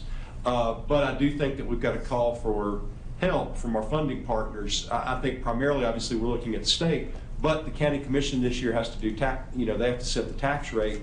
And I just believe, you know, I've had really good conversations with the budget committee, and I try to always give Commissioner Schoaf a heads up on what we're looking at and where we're coming in. I just believe if we can communicate transparently where we are and what we're looking for to the state and to the commission, then we can start working now. Instead of, what I don't want to do is get in May and say, hey, we're looking at raising pay here, and nobody's had time to plan for it or look at it and prepare. So I would like for us to be able to absolutely communicate with the state legislature and say, look, this is where we need to get to make our compensation package competitive with other industries to give the very best classified and certified staff to Sumner County families. Thank you. Do you anticipate, I know they've done in years in the past when we've made big changes to the scales, and this may be more into the budgetary decisions you're making. Has there been any thought around retirement packages or things like that, or is that something that will be considered as you go through the rest of the budget? So let me talk historically. What I think my concern on that is for the better part of about, I mean, with my parents both being retired, having been retired Sumner County educators, there was a belief that you had to wait to see who was going to retire from the central office, and that dictated what the retirement policy was. Like, my mom retired one year because someone in the central office retired, and they paid all of her insurance for 10 years. The next year, nobody retired, and it was like 50%. So since 2011, or 2012, we've done the same retirement package for everybody. And I think that's equitable and fair. You know, what I am hopeful, I think the thing that I'm really hopeful about, because I think it's really good, like, if you're an employee, if you're a teacher and you're sitting at year, say, 33, 35, 36, but you started at 21, so you're 54, 55 years old and you're not ready to retire yet, if the legislature, which I think they will do, extends the House bill that allows people to retire and keep working, that's such a great benefit for employees that I would hope more will start to, I think more will start when, what I'm hoping that the legislature will do is just make that a thing and not just extend it for 2 or 3 years, where then employees can rest assured that if they retire, they'll continue to draw that income, because it's great, you know, on the back end of someone's career. It's great for us because we keep experienced teachers, but for them, you know, if you're drawing 100% of your teacher pay and 70% of your pension, I mean, I honestly wish the legislature would consider making it 100%, because as it is right now, it really adds strength to the Tennessee pension system, because if they retire, they would be pulling 100% of their pension out. They're pulling 70% out, and we still, on the employer side, pay into TCRS. The employee doesn't pay retirement anymore, but we still continue to pay on the employer side. So hopefully that'll extend. But no, we haven't really had any conversations about any kind of different retirement package. Perfect. I appreciate it. Thank you. Thank you, Mr. Daniels. Mr. Graham? Thank you, Chairman. Mr. Ott, thank you so much in the committee. This is along the same sentiment that I kind of had back in May, where, you know, we are competing with other counties as far as our certified staff and other businesses in our area as far as our hourly positions. Do you have any data when Robertson switched to the $50,000 a year, how quickly they were able to fill their positions that they had open? I do not. Okay. I know they switched just this year. Yeah. Right. They switched fairly late. Yeah, So, but I didn't know if they were celebrating, you know, being able to fill so many positions since then. Or... yeah, I can tell you that they pulled some. I think if they had done it like in April instead of late June, it would have had more of an effect, because I know that they did grab some of our teachers. This is anecdotal, but I would say we had probably 8 to 10 teachers that left and went to Robertson County.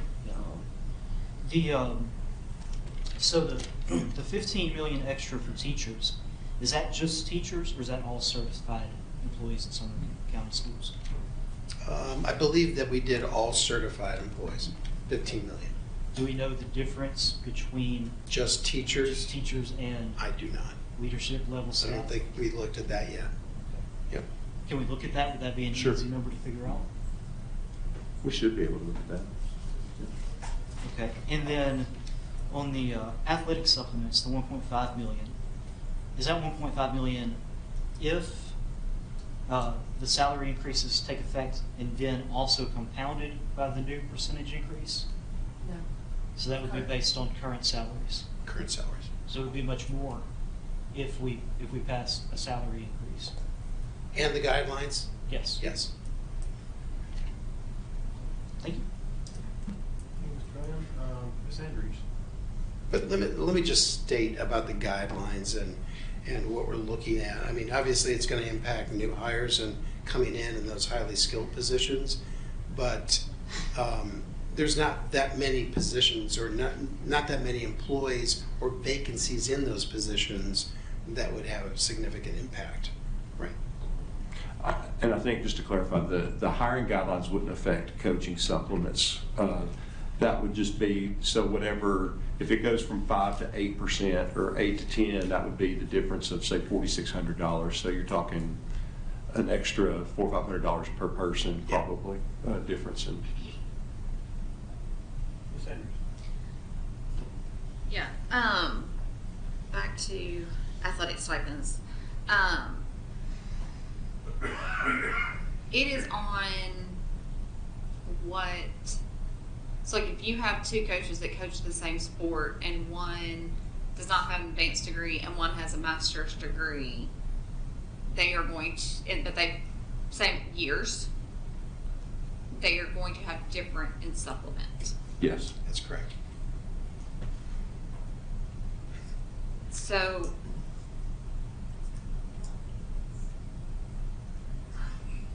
this is athletic supplements or stipends is something that I've looked at for a number of years, and I understand it is a difficult thing to consider and so forth. But I also feel like at some point that we may have to look at flat rate on those versus percentages, because that also means that, and I remember this specifically, was the volleyball coach at Portland. He was a coach at Portland for a number of years. Took the team to state a number of years, but because he was a non-faculty employee, the only time he ever got an increase was if we increased the base pay. Doing the same thing, and so forth. So, where somebody else could be coaching the same amount of years, maybe not getting those results, but we're consistently getting an increase in their coaching stipend. So I think those are things to consider as we move forward. I mean, if we're looking at, Mr. John will tell you, my least favorite phrase is that because that's the way we've always done it.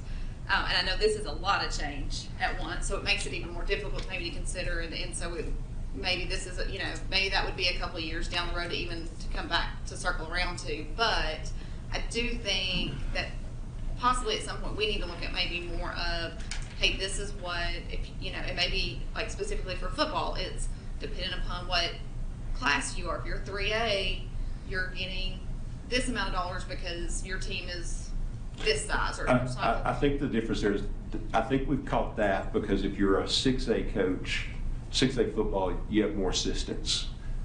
So I think that what we might want to do at some point, there's a reason why coaching supplements have been relatively untouched since 1967, because what happens is we start going on, trails to try to figure out how to make it equitable and fair to everybody. Now I can tell you, like, I was an assistant coach because I didn't start coaching until I was older, so I had a lot more experience and a lot higher degrees than my fellow football coaches, and I think I made $200 and something more than they made. So as teacher pay has gone up, teacher pay has gone up $9,500 since January of 2020, and we're talking about an extra 4,600 here. So you're talking about all those coaching supplements have gone up at the same rate. And I think that the concern, like if you look at like what, for instance, Wilson does with a flat rate coaching supplement, it's good when you're a first 3 or 4 year coach because you're getting that. But if you coach for 15 or 20 years, you're still making the same. It's the flip side of what you're saying. Right. I think what I would like to do is, you know, for me, I always want to, you know, I mean, sports and coaching, huge part of my life. But to me, the more important part is to get everything with all the other changes that we're talking about with compensation in place. I think what would a hybrid approach to that would be in a couple of years to look and say, let's set a baseline minimum. Like you can't make, we'll run off the percentages, but you can't make less than this. Kind of like what we did with administrator pay a few years ago. But I think that's a couple of years down the line when we can, let's look at the market, let's look at the data, see if we're having trouble, you know, addressing coaches. This is a lot at one time to Yeah. stomach, you know, and to digest and to look and see and let the piece, Well, you know, let the dust settle and then assess for it. And we're fixing some things that have always, I think, have been problematic. Like baseball and softball take care of fields, and you got the head baseball coach and head softball coach making 5%, and the assistant coach making 3%. You know, but there are other things on there where you don't have to mow, you don't have all those other responsibilities, and you're making the same or more. I think what we've been able to do is really address and push up everyone's pay, but then also catch those that have extra responsibilities. Like, you know, if you look at our baseball and softball fields, they look like $1 million, and that happens because coaches spend 10, 15 hours, 20 hours a week mowing in addition to coaching. I think our biggest issue, maybe not our biggest issue, but one of the issues too that we see within it is those coaches that come in that are non-faculty, that consistently, so at some point we're gonna have to look and figure out a way to address that, because I mean, if they're a non-faculty coach for 10 years, and you know what I mean, the disparity. Yeah, I so think maybe that we look across the board and say, okay, hey, we have, you know, one non-faculty amongst 6, and so what's the average? I think a very, minimum? I think a very easy fix for that is to, if someone is a non-faculty coach and they do it for 10 years, they just move up the scale, you know, Yeah. like they would. There's nothing that says, we've done that because, like, for instance, you know, the situation you mentioned earlier is like, we used to have very few non-faculty coaches. Now we have more. Right. So I think it's something we can look at, like if you do it first year, then you make first year pay. That's And I something think like. certain sports have more non-faculty than other sports, Right. and so, and just, again, that's just something to be mindful of and to, you know, to chew on and to think. I mean, that's not necessarily an answer that I'm looking for right now, but it is something that we need to have on the horizon and kind of be processing through and thinking Sure. about that. The other question I have is when we talk about this 45.1, essentially 45.2 million, does that also include benefits? Is that the increase with that as well, or is that just straight pay? Which one's that? I'm sorry. The overall total of the 45 million? It included, FICA and, estimated retirement. Okay, so it is, okay. Ms. Andrews, Mr. Lancaster. Just so people are understanding, so the proposal is to go from 45.6 starting pay to 50. Every other teacher on the scale, would they get a $4,400 raise from where they are right now, or would they get 9.6%? It'll be a little, like, what we're gonna do is, it'll be close to that. It won't, like, we can't put an exact dollar amount, because what we wanna do is smooth out those steps so that we don't have that 1.81, 2.93, you know, we want each step, so there may be, like, if you're at year, and I'm just shooting in the dark, I don't know, like if you're going from year 13 to 14, that might have been a year where you were, the current pay scale would jump you 2.12%. But we're going to smooth it out, and it might be, I mean, I don't know if we were thinking 2 or 3%, but. I think he says it's certified. Yeah, and I think you're kind of getting the same where I'm at. I guess my question is this with the step So if a teacher comes in next year, year Like- 0, they're making 50. A Right. teacher this year is making 60, but it's been here 10 years, just Right. using a round number. Next year, they would be normally making 60 plus 1%, Right. 1.8%. Are they Yeah. next year making 64.4? It's going to be somewhere around there. It might be like, because we're going to smooth out so that we don't have a wonky pay scale that does this. You know, we want each step to be the same percentage. I just want to make sure that our current teachers Yes. understand that they are going to get at least this Oh, 4,400. right, You're not going right. to get less than $4,400 Right, more right, next year. right. You're going to But get 4,400 plus whatever that step. It's going to be right at that a dollar amount. It might be a couple dollars either way, but it's not going to be, you're not going to like, yeah, I think, because, you know, I think the first concern is if you say we're taking teacher pay to 50,000, starting teacher pay to 50,000. Every other teacher's like, what Well, does that do? well, for me? I make 48 right now, and I've been here, you know, 6 years. Like, no, yours is going to go up. It might be, there'll be a little bit of a variation based on the, because as we smooth out the pay scales, but ultimately, it's going to wash over the course of the career. It's going to wash out where you're going to get significantly more. The other thing I just want to ask if we've thought about or addressed, and I might butcher this to a certain extent, but I've been asked a couple of times, are high school teachers that cover an additional class during their planning period? For example, say we have a teacher, we can't find a math, or, you know, an algebra teacher in high school. Right. We've got a teacher that says, you know, I'll give up my planning period, I'll cover this additional algebra class. What I understand is right now they're making a supplement of. We pay $4,000 a semester if they teach and grade the class. Now, a lot of times it's prorated, like, because typically what happens on a lot of them is, like, somebody goes on leave the last 9 weeks of the semester, and somebody, you know, we're probably not going to find an interim for that 9 weeks. So rather than run a series of subs in there, we try to get another teacher to cover it during their planning period.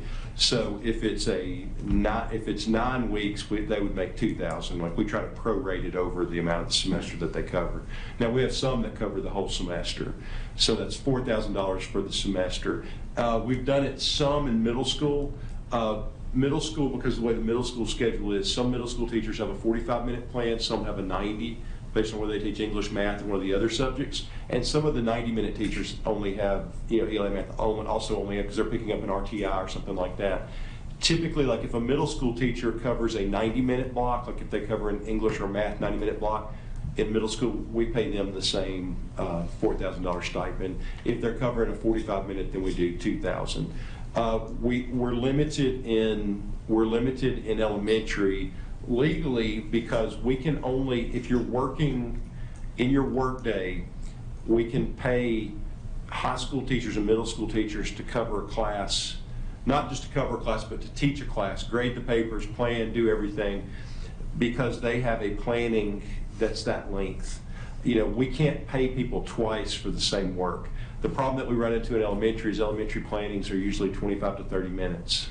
So we can't, like, they could cover 25 to 30 minutes of a class, so we have to try to do other things in elementary school. It's an ongoing issue because we do have elementary teachers that are doing extra work, and I think it's something like, as we're looking at budget, we can try to find a way to stipend those teachers that are, you know, like if we divide a class, you know, how do we do that? The thing in elementary school that makes it challenge too is we're much more restricted on class sizes.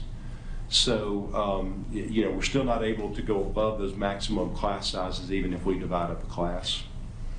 My question really just goes back to that actual $4,000. I mean, are we looking at that? Because if you got a high school teacher, explain to me the incentive there when we would have to increase that. Yeah, and that goes back to you're making less than, if our sub rate goes up to 175, right. I mean, you're making less than we would be paying a sub. And what we've done, like in 2018, when I came to Central Ross, we paid $2,000. So we've doubled it as we've done. You know, we used to not use it a whole lot. You know, during COVID and during the teacher crunch that we have now, we started using those supplements more because obviously, like, the best thing we can do is put our best teachers with our kids, and if someone wants to make extra money by giving up their planning to teach, we want to do that. But what we've done is we've tried to push that up So like, we've done that with our reading intervention positions and several others where we try, like if we add substantially to the teacher pay, we try to increase those too. So I think you're right. We'd have to look and see if we could add to that. I'd just like to know how many that involves, how many teachers that involves, and kind of what we're. We can get that number for you. Yeah. Yeah. And the reason, like I say, ideally, this helps alleviate where we don't have to have that. Right. But at the same time, in that gap period, I think the teachers that are doing that and actually saving the district money, because we're getting we're covering those classes without having to hire somebody or whatever. We just need to look at. I 100% agree, because it's a twofold problem. It's definitely the best possible solution when we're understaffed, because we get our best teachers working with kids, which is the best thing we do, and our employees are making more money. But the incentive needs to go up. The downside is you don't want to use it too much, because you also don't want your best teachers burning out. If you teach 4 blocks a day, you're exhausted at the end of the day, and then you still have grading and planning to do after that. So yeah, I 100% agree. We got to look to bump that up. Thank you, Mr. Lancaster. Mr. Wise? Thank you, Mr. Chair. I do not have questions. I do have comments. First, I'd like to thank Mr. Ott and his committee. Please share that appreciation with your committee for the work that you all have done. As I think about this and I hear comments, I just kind of want to boil the water out of it, so to speak. We're not really talking about compensation. What we're really talking about, when you boil the water out of it, we're really talking about trying to provide the best for our children.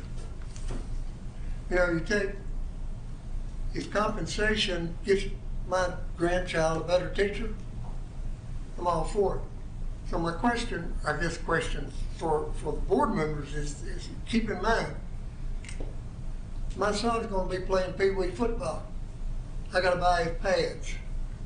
Am I going to buy the cheapest shoulder pads? Am I going to buy the cheapest helmet? Think about that. Also, to the public, I want to kind of remind you that don't get really excited about this at this point, because there are several steps that has to be taken for this to become reality.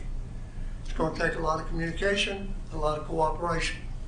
So let's share that communication and let's ask for cooperation. I think that was all. Thank you, Mr. Chairman. Ms. Wise, Ms. Hawkins? Thank you. Mr. Ott, thank you and your committee for all this time and efforts and probably knocking heads and trying to figure all this out. As much as I appreciate the importance of figuring out the specifics on how we're going to spend $45+ million, my mind keeps going back to, this is $45+ million in recurring expenses that it's not just a one-time thing. This is going to be from every year from now on. This is going to be this much more that we're going to spend. I would give teachers and certified and classified and everybody more than that if I could. They deserve it. My concern is, where's that money coming from? And Robertson has already done it, but I don't think there's any additional legislation that gave them extra money, is there? So what did they give up? What did they do? What did they adjust? What are we going to have to do to achieve this wonderful idea that we're actually going to give teachers and classified and certified what they deserve? And that's my real concern. Yes, all the little specifics are important, but my mind just keeps going back to, where's this money coming from? Yeah. All right. Oh, Mr. Lacy. Thank you. How much is our current yearly payroll? currently? What's our total? Yeah, I don't know that number. I'm sorry, I don't have it off the top of my head. You have no idea? I can get it for you. Mr. Lacy? Ms. Hendricks? Yeah, so, obviously this will be on board docs. Can we also have the presentation emailed to us with, and maybe even, attach it on board docs, like the current pay scale? I'm visual, so I really would like to see that. And then I don't know if this proposed pay scale is ready or not yet. If it's not ready, do we know when we kind of anticipate it being ready for us to look at, to compare? So the current, Both and? the current pay scales are already online. If you just Google Sumner County, it's on the career page, like it's already on the website, like you can find it. I know that, but I know that we will probably have some people that will want to, so just to make it easier. Sure, we could can do link that, it on I board think, docs, yes. To connect it, but then too, for us,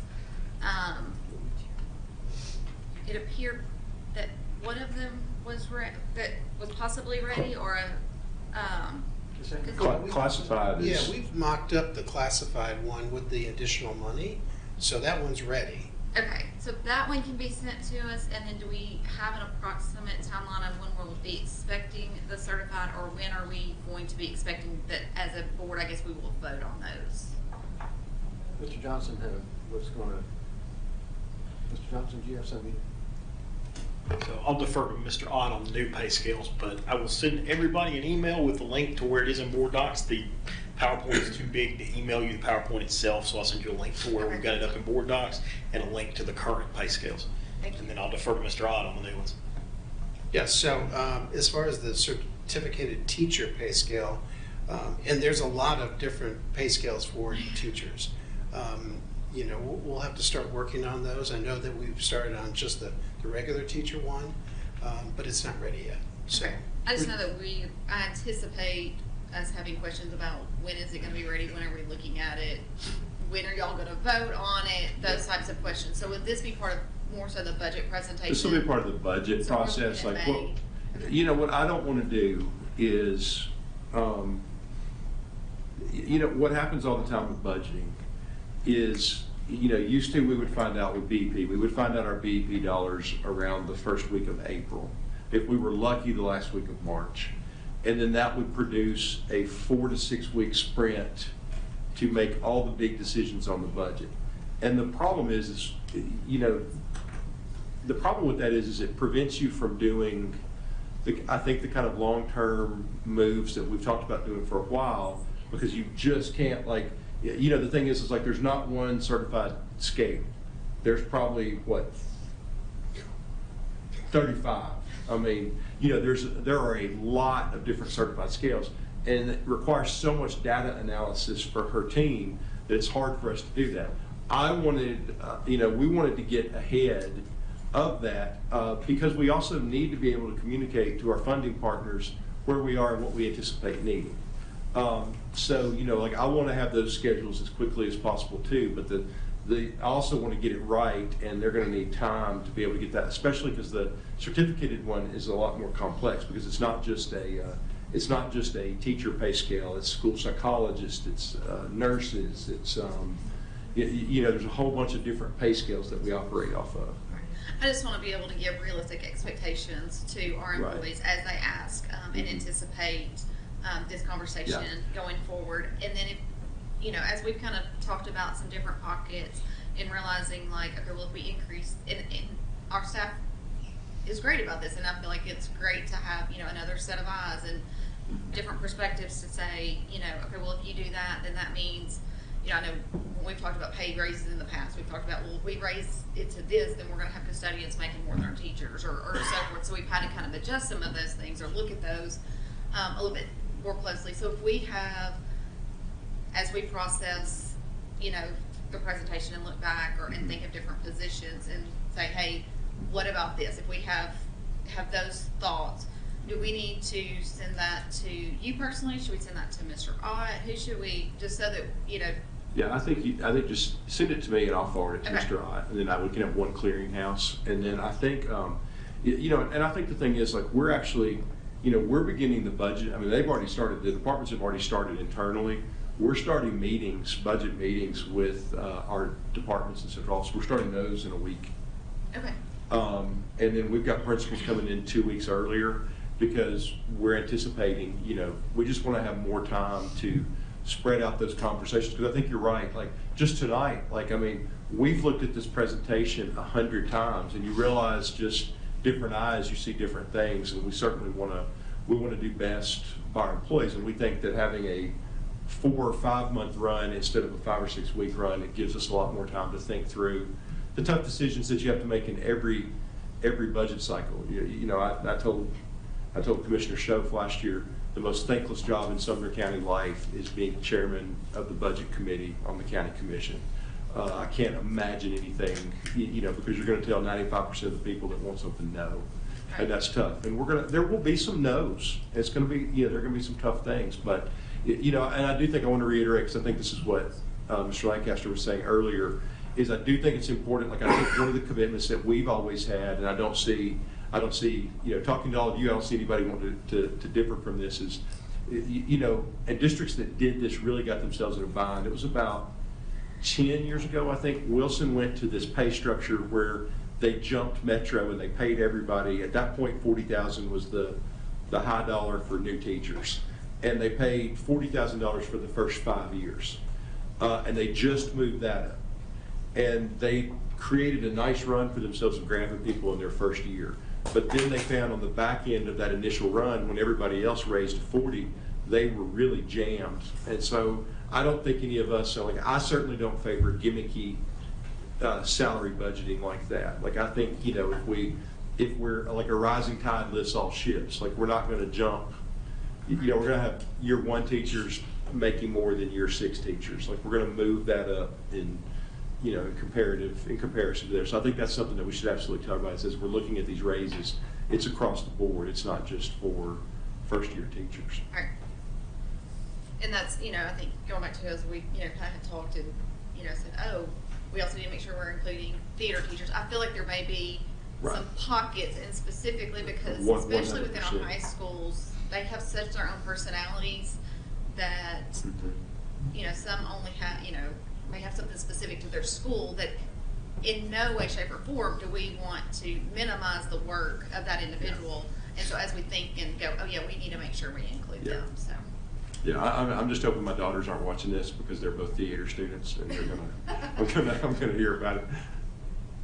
Ms. Andrews, Mr. Daniels. Yeah, just to follow up on Ms. Andrews' question, what do you kind of see as the next steps, this process for, the board and yourself? I know you mentioned talking to the commission. Is there, are you planning to formally present something like this to them, where they kind of see where, we're going, and then, are we going to have this back on the study session agenda to talk through it again? Maybe not in this detail, but I'm assuming that it's not going to be, we're not going to see this again until the budget conversation.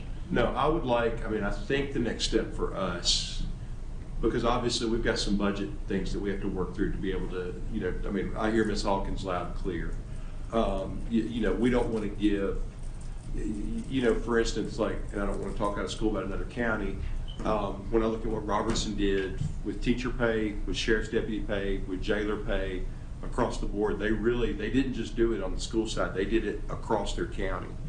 I'm interested, I want to reach out and see how they're doing that to sustain it more than 1 year. Anything's easy to do for 1 year. How you do it for multiple years is the question. So yeah, I think for me, one of the things with things like vouchers having been a big topic of conversation, and money from the legislature going towards vouchers, to me a more productive conversation is to say, hey, we would like for you to invest significantly more in public schools for compensation than you are in vouchers.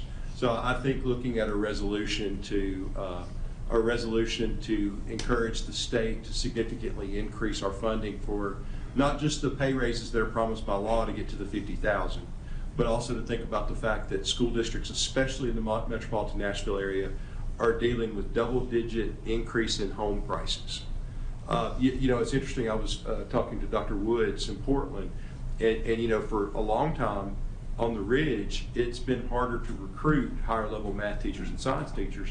And I told him, I was like, you know, you're about to get a significant home court advantage, because if you're a new teacher moving to Sumner County, your home is probably going to be in Bethpage, Westmoreland, Portland, because a new home in Hendersonville is going to be a big lift. You know, when a starter home is $650,000, that's a different dynamic. So our employees are not only catching double-digit, you know, inflation over the last year, they're catching an increase in home prices and everything else.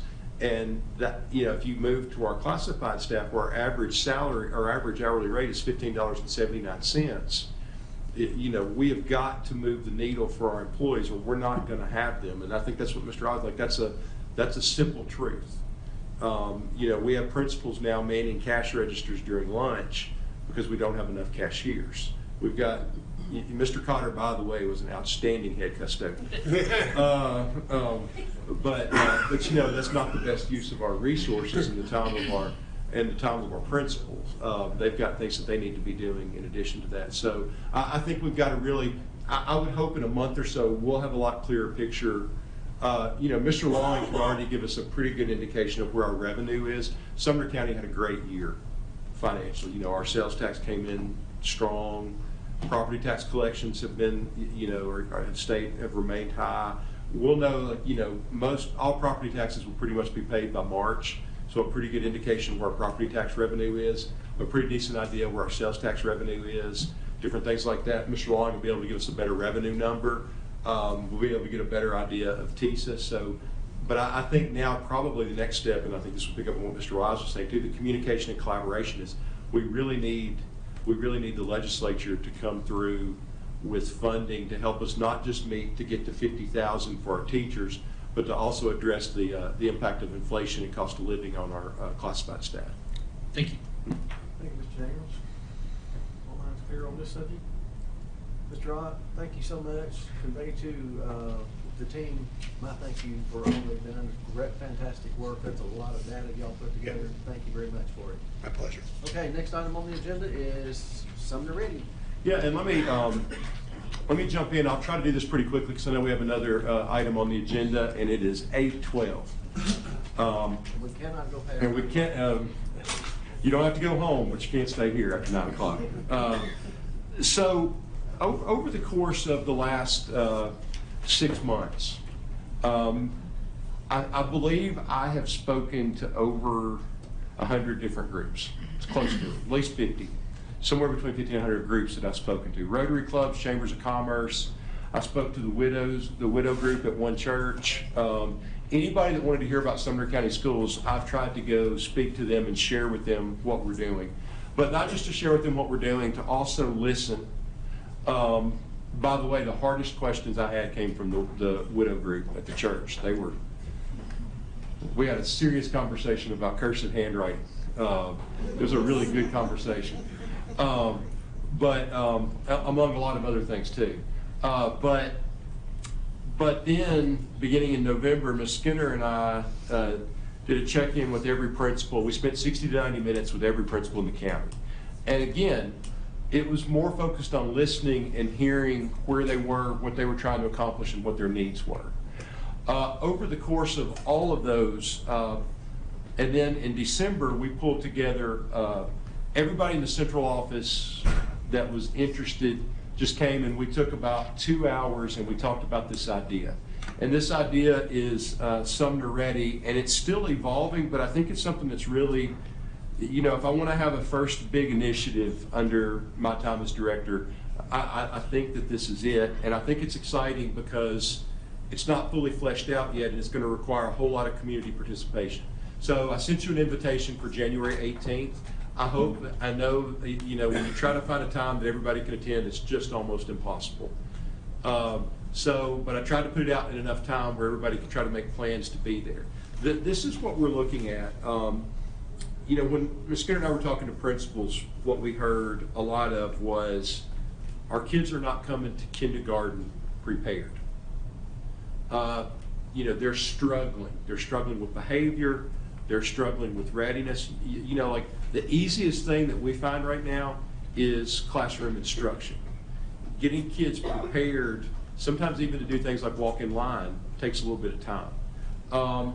When we talk to high school principals, there's a sense of our kids that are in the top 10, 15% that know they want to go to a 4-year college. They are killing it. Our kids that have found their way into a career technical pathway are killing it.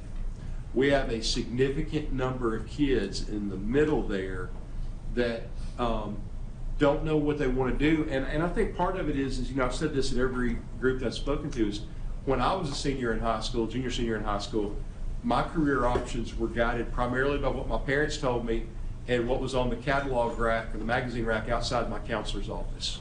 What college catalogs and things like that. I think anybody that has a junior or senior right now understands that there's a little bit of a paralysis by analysis and definitely a sense of fear of missing out, because every child has the option to do 235 different things. And it is really hard to sort that out. It's why we moved to put the career coaches in each school. But one of the things, like I think like long term, if you ask me what a 5-year plan is, we've got to seriously consider how we can restructure high schools, because the high school day is governed like by the industrial factory model. Ring a bell, go to class. Ring a bell, go to class. Ring a bell, eat lunch. Ring a bell, go to class. Ring a bell, go home. That doesn't fit the needs of our kids anymore, but there are a lot of legal things and graduation requirements and things like that that make the high school scheduling part really hard. Like, everybody knows this needs to change, and we've talked about it for 10 or 15 years.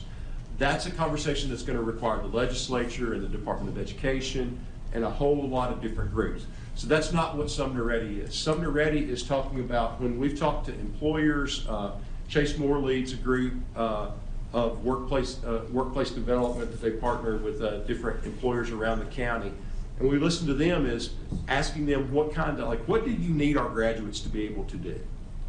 What are the professional skills that kids need when they graduate? And then how do we back those down into pre-K, right? And so what I hope Sumner Ready is to start is at each grade, what does a child need to do, need to accomplish to be successful when they graduate? And I want it to be jargon-free, right? I think one of the most intimidating things you can do, I would say the 2 most intimidating things I've ever done in my life is go to meetings in the military or meetings in education, because we bombard people with acronyms and names and jargon that's hard to understand. So how do we create something that's jargon-free, that's accessible to parents, where we can lay out what does a child need to be able to do at each of these ages, how can families support them, and what is the role of the community in accomplishing this? So for instance, in kindergarten, it might be, by the end of kindergarten, a kindergartner should be able to shake your hand and look you in the eye and have and complete a sentence with you. As a senior, it might be send a resume, ask for an interview, and send a thank you note to the person that interviewed you. I think that there are a lot of things that we presume people know. I had, like, one of my tasks now is when we have discipline hearings here on Wednesday, parents can appeal the decision of the panel to me to make a determination about whether R.T. Fisher is the right placement for them. I've had, I think, 8 or 10 of those meetings. And in over half of those meetings, I realize while I'm sitting there talking, the parent is not upset with the school. They've taken one of the biggest gut punches a parent can have, which is your child is going to alternative school. They're not upset with the school. They generally say really favorable things about our teachers and our administrators. They're at a wit's end of knowing what to do because they want help for their child, but they don't know what to do. So part of it is, some days I would like at the age of 3, if your child can't play with another group of children for over 15 minutes, here's some resources that will help you. Here are some community resources that will help you. Here's what's expected when you come into kindergarten so you can practice these things at home. Not A, B's, and C's. We want those things too, but what are the basic skills that we can connect to a professional student graduating and going out, whether it's 2 years, whether it's 4 years, whether it's the military, whether it's straight to the job. And then what that will allow us to do is give our teachers and principals permission to focus on those things the same way we focus on everything else. I think that there's a huge value. You know, I can remember, if you know Ms. Poe, Opal Poe was a longtime administrator in Hendersonville. And she told me one of the things she loved most about White House is, she said, kids always hold the door for me and they always say, yes, ma'am. You know, why is that? Because that's a community standard. You're told from the moment you walk into a White House school or a White House church or anything else, you're going to say, yes, sir, yes, ma'am. It's not that way everywhere in the country, and we know that. And I'm not necessarily saying we've got to call everybody sir and ma'am. I think that's a wonderful thing for kids to learn. I don't like children calling teachers just by their last name. I think it's important for kids to learn professional titles, because most people, when you go to the workforce, you're not going to call your boss, you know, Tim or Jones or, you know, or Johnson or Smith or whatever. I think what's exciting about this is, so on January 18th, what I've invited y'all to is a group. We've tried to invite. We invited the county commission. Right now, I've heard from 3, I think, including the chair of the Education Committee. I'm very excited that Mr. Brown's going to join us. I've heard from a number of our mayors. We've invited, everybody that touches or has an impact on kids, like Shalom Zone, pediatricians. We've got people coming from Vanderbilt Healthcare. We've got a lot of people coming from Ball State.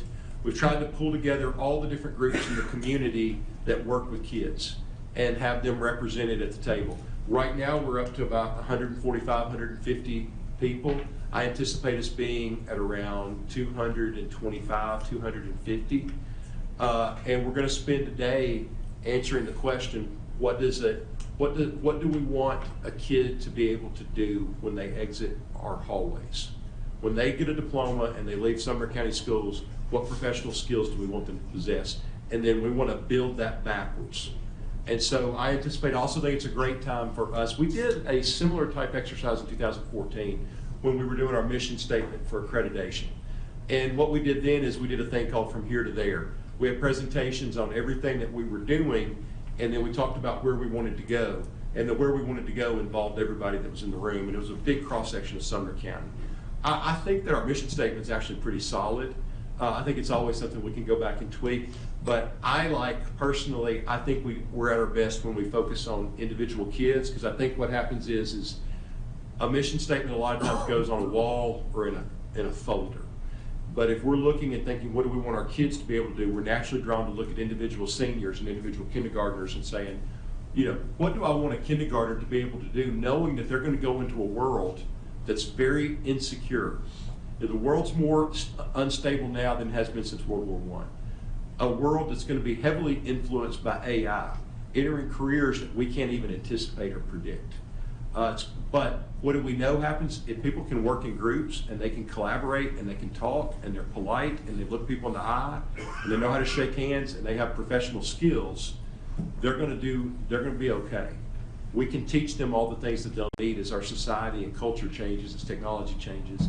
But there are certain things that we need to start at a very early age teaching. Interestingly, Tennessee was the result. Adam Grant has a great book that's out now. And Tennessee did a study, I don't know how long ago it was, it's when we started TVOS. And they wanted to see the effect of teachers on students, which is why we created TVOS. An economist later pulled that whole data set and tracked these kids in a cohort. And one of the things he found is having an experienced kindergarten teacher. They didn't even measure where they scored on TVOS. Just having an experienced kindergarten teacher meant tens of thousands more dollars in lifetime income. That's how important kindergarten is in the life of a child. So if we can start to think about what we want to see in 12th graders, starting in pre-K, and communicate with preschools and daycares, we can start to get at a lot of things. So that's what I'm thinking for Sumner Ready. I'm hoping that, so I think a finished product looks like very detailed steps about what we expect, but short, bite-sized, actionable, jargon-free, so that we can communicate with parents and families, you know, what we're hoping to accomplish, and then again find ways to foster that collaboration with our families and our community. If y'all have any questions, I'd be happy to answer those. Any questions? All right. No questions. Last call. All right. moving along, item C, discussion of proposal revision to policy 4.403, library materials. Ms. Hawkins, I believe that's you, isn't it? Well, it is, and it isn't. Okay. I drafted some changes to the existing policy after being asked to by librarians and principals who wanted more clarification and a clearer roadmap of how they are supposed to handle a challenge to a library book. What are they supposed to do? When are they supposed to do it? How long do they have to do it? Who's supposed to be on the committees? That kind of thing.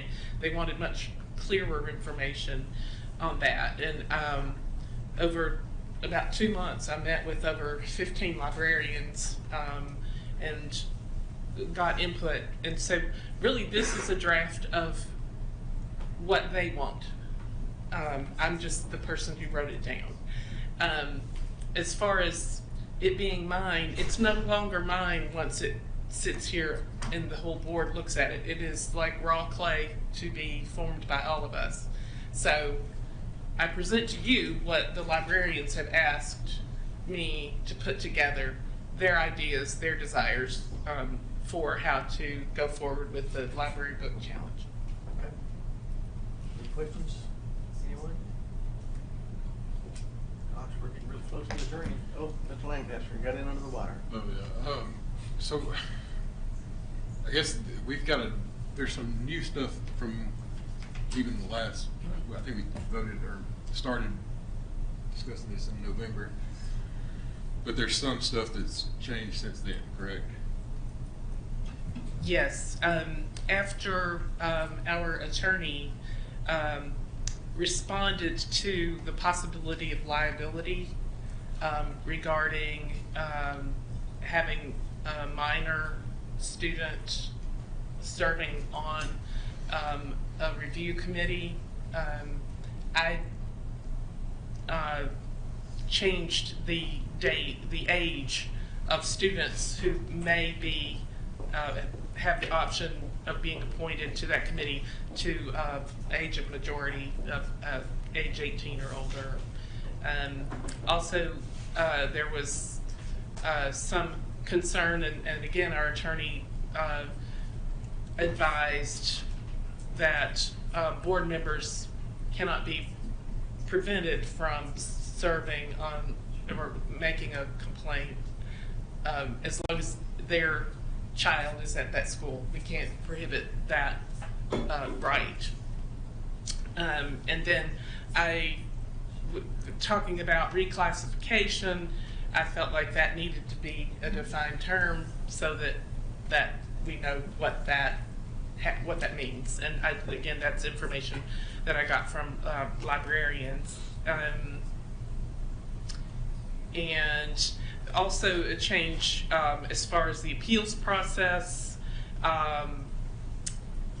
Under number 4, that the board, if the board decides that or votes that the challenge material is inappropriate for students, that the board can vote to remove or reclassify that material to students at all schools, not just the school where it's challenged. So I guess I know we're going to discuss and vote on this, or discuss it. I guess vote on it. Assume vote on it. We never know what we might do in 2 weeks. But I guess if we have questions or suggestions or comments or anything like that between now and then, I know you're working with a committee. Do we have somebody that we can? Do I send Jeremy? Okay. Yeah, send him to me. Yeah, because I mean I mean, again, it's changed since the last time I looked at it, and I just want to make sure that kind of process. Yeah, sometimes I think about the what ifs and things like that, and, you know, but just want to make sure. Thanks. Just a slight correction. There's no committee. She's just working with the individual librarians. So. I'm sorry, I meant the individual library, whatever. Right. Okay. Thank you, Mr. Lancaster. Anything else? Oh, I'm sorry. You're always on the blind side of it. I was just going to say that if there is a suggestion or a concern, now's the time to say so. Right, and it's not even I'm not saying a suggestion, sir, I'm more like a question on how something would work. And I haven't even, I've read through it twice, but then I realized, okay, there's some new stuff here, and, sometimes I think of something, tomorrow that I don't think of today, but off the top of my head, I don't necessarily see anything. I just wondered if in 2 weeks, now that this will be out there for public consumption and questions and things like that, so. Ms. Hayes. Yes, thank you, Chair Burr. I know that we had the discussion on the students serving on the committee, the appeals committee. And then there was the movement of, I guess some changes were made about 18, or we discussed the age. I still would like to see us have an opportunity for a student, when deemed appropriate, that the principal, librarian, make that decision to allow a student. The state textbook committee has the wording of their appeals. Within 3 days, notify the ad hoc materials review committee. That feedback has been submitted. The review committee is appointed by the principal and includes certified library media personnel, representatives from classroom teachers, one or more parents, and may include one or more students. So that is any textbook at any level. If it's gone to, they're challenging it based on whatever is in the curriculum. A student can sit on the review committee. I think we need to leave that open with the discretion when it's deemed appropriate by the principal and the librarian to have a student serve on the committee. Thank you. Thank you, Ms. Hayes. Mr. King? Yeah, just one concern that I was looking at. It's procedural. I was just looking at the timing of the days and things, and item number 4 under review process, it says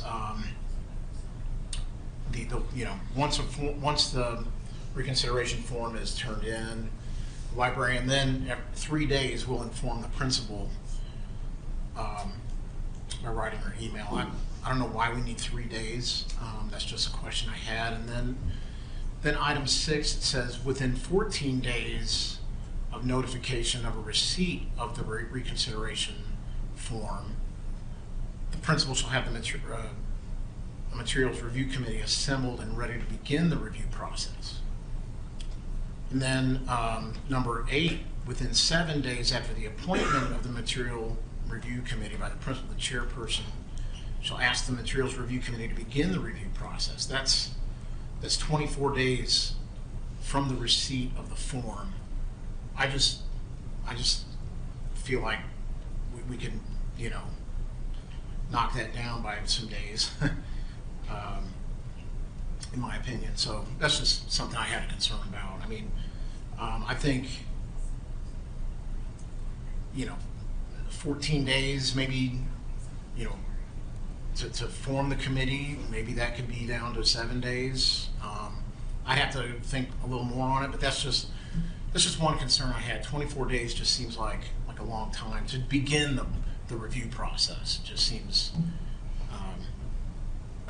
almost a month, So anyway, that's just one concern that I had.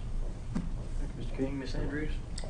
Yeah, I want to, I'll agree with what Ms. Hayes said as far as with the student being on the committee, and that it does state that within the textbook committee guidelines when it was talking about that the student can be on the committee. The one change I would say though, different from what Ms. Hayes said, is I think it should be with principal and parent approval on that, because I know there's a lot of talk as far as the purpose of why a book may be challenged or so forth. And whether, if it's got, sexually explicit content or sexual content in it, but not every challenge may have that. And so there may be other reasons on why a book is challenged, and to have a student perspective, I think, is important, especially with just how much things have changed. I mean, I know, I want to think that I didn't graduate high school that long ago, it was, but even, looking at, friends' kids who graduated just a few years between my kids, just kind of their different high school experiences, and things they're having to deal with, especially we're looking at social media and text and stuff. It's become more prevalent than it even was 5 years ago, and kids are carrying different burdens now than they did. So I think having that, but I do think that there should be the provision of, it's not a guarantee that just because a book gets challenged that a student automatically gets put on there. I think that, whether we need to put may or shall or put that, deciphering word on there, but and to give the confidence in our principals and in our parents to say, hey, this is what this book is being challenged for. It's probably not appropriate for a kid to read this one. We're going to not allow it on this one, but maybe a different book, the content is appropriate for, a kid to get their perspective. So I don't think that it's a guarantee, but I do think that it should be a possibility. But I do think it should definitely have, as long as both the principal and the parent both agree to it. And quite frankly, I think it should be in writing. Thank you, Ms. Andrews. Ms. Hawkins? Well, again, after our attorney gave us a very less than confident response to the question if we had a parental approval of a minor student serving on the committee, what are the risks of liability? And he said, well, I can't tell you, So my concern was that having a minor serving on a committee, a minor who's been appointed by the principal, could cause several problems potentially, and that's what I was trying to address with the potential problems of if it is a sensitive topic, the adults in the room with a minor present may hesitate to discuss at the level that needs to be discussed about this book, and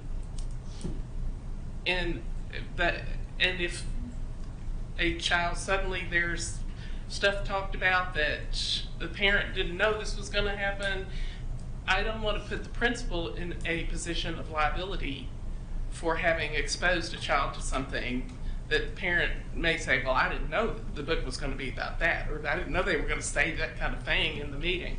So what I did was I did include or add under item 12 in the review process, I added item C, which is the materials review committee shall take the following steps. And one of the steps is read any written or emailed evaluations submitted to the school librarian by a current Sumner County Schools employee of the school where the challenged library material is physically located, a student of the school where the challenged library material is physically located, or a parent/guardian of a student attending the school. And that, to me, offers the opportunity for students' voices to be heard.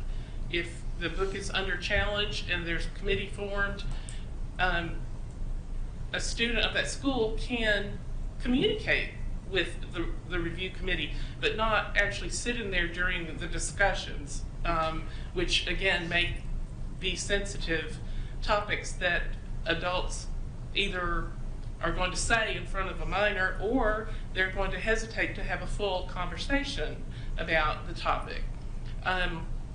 As far as timing, that's probably not working. I took into consideration that's just within 3 days. It's not, you don't have to wait 3 days, you can turn it in tomorrow. Within 14 days, the reason for that is I don't think the principal will have a problem appointing a librarian, appointing a teacher, but the problem's going to be finding parents. And that's going to be a required attendee on this committee is a parent. And if we have 5 books at one school that gets challenged at the same time, that principal is going to have to find 5 parents to serve on committees. And at some point in time, parents are going to say no. If it's a really long book, if it's going to take a whole lot of time, that I anticipate that the principal will have a problem finding parents to serve. And so I was allowing 14 days for that. The finding, like I said, the librarian, the teachers, people under whom the principal has some authority, they will have to comply. But to find a parent is outside of the scope of the authority of the principal, and so it could take more time. And that's why I suggested 14 days. But again, this is up to the board to decide those days. These are suggested given the circumstances. So. Thank you, Ms. Hawkins. Mr. Lancaster? All right, so I guess one question I kind of have or want to talk about in our 19 minutes we got left. So under this method or under this proposal, the board would hear this if it was appealed, if the complainant disagreed with the recommendation of the committee and then appealed it to us. And so the only time I can see that happening would be the committee voted to keep the book or keep the material and the complainant disagreed, which is normal. Currently, the way our process works is basically everything comes to us and we decide if it's appealed. Right. Yeah. I guess my question is, suppose the committee votes to remove a book, is there any appeal process for that? Ms. Hawkins?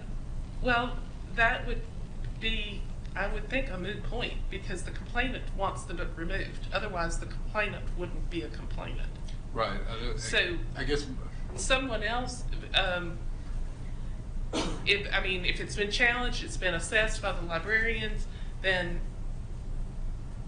okay. You're saying if it's going to be removed, I'm saying it's been assessed. We've got 50 plus schools, so we got 50 plus librarians, 50 plus committee. I mean, the only thing I'm thinking is, could we have a situation where a school or a librarian committee, whatever, makes a bad call and removes a book that we don't think they should have, or other parents at that school don't think they should have.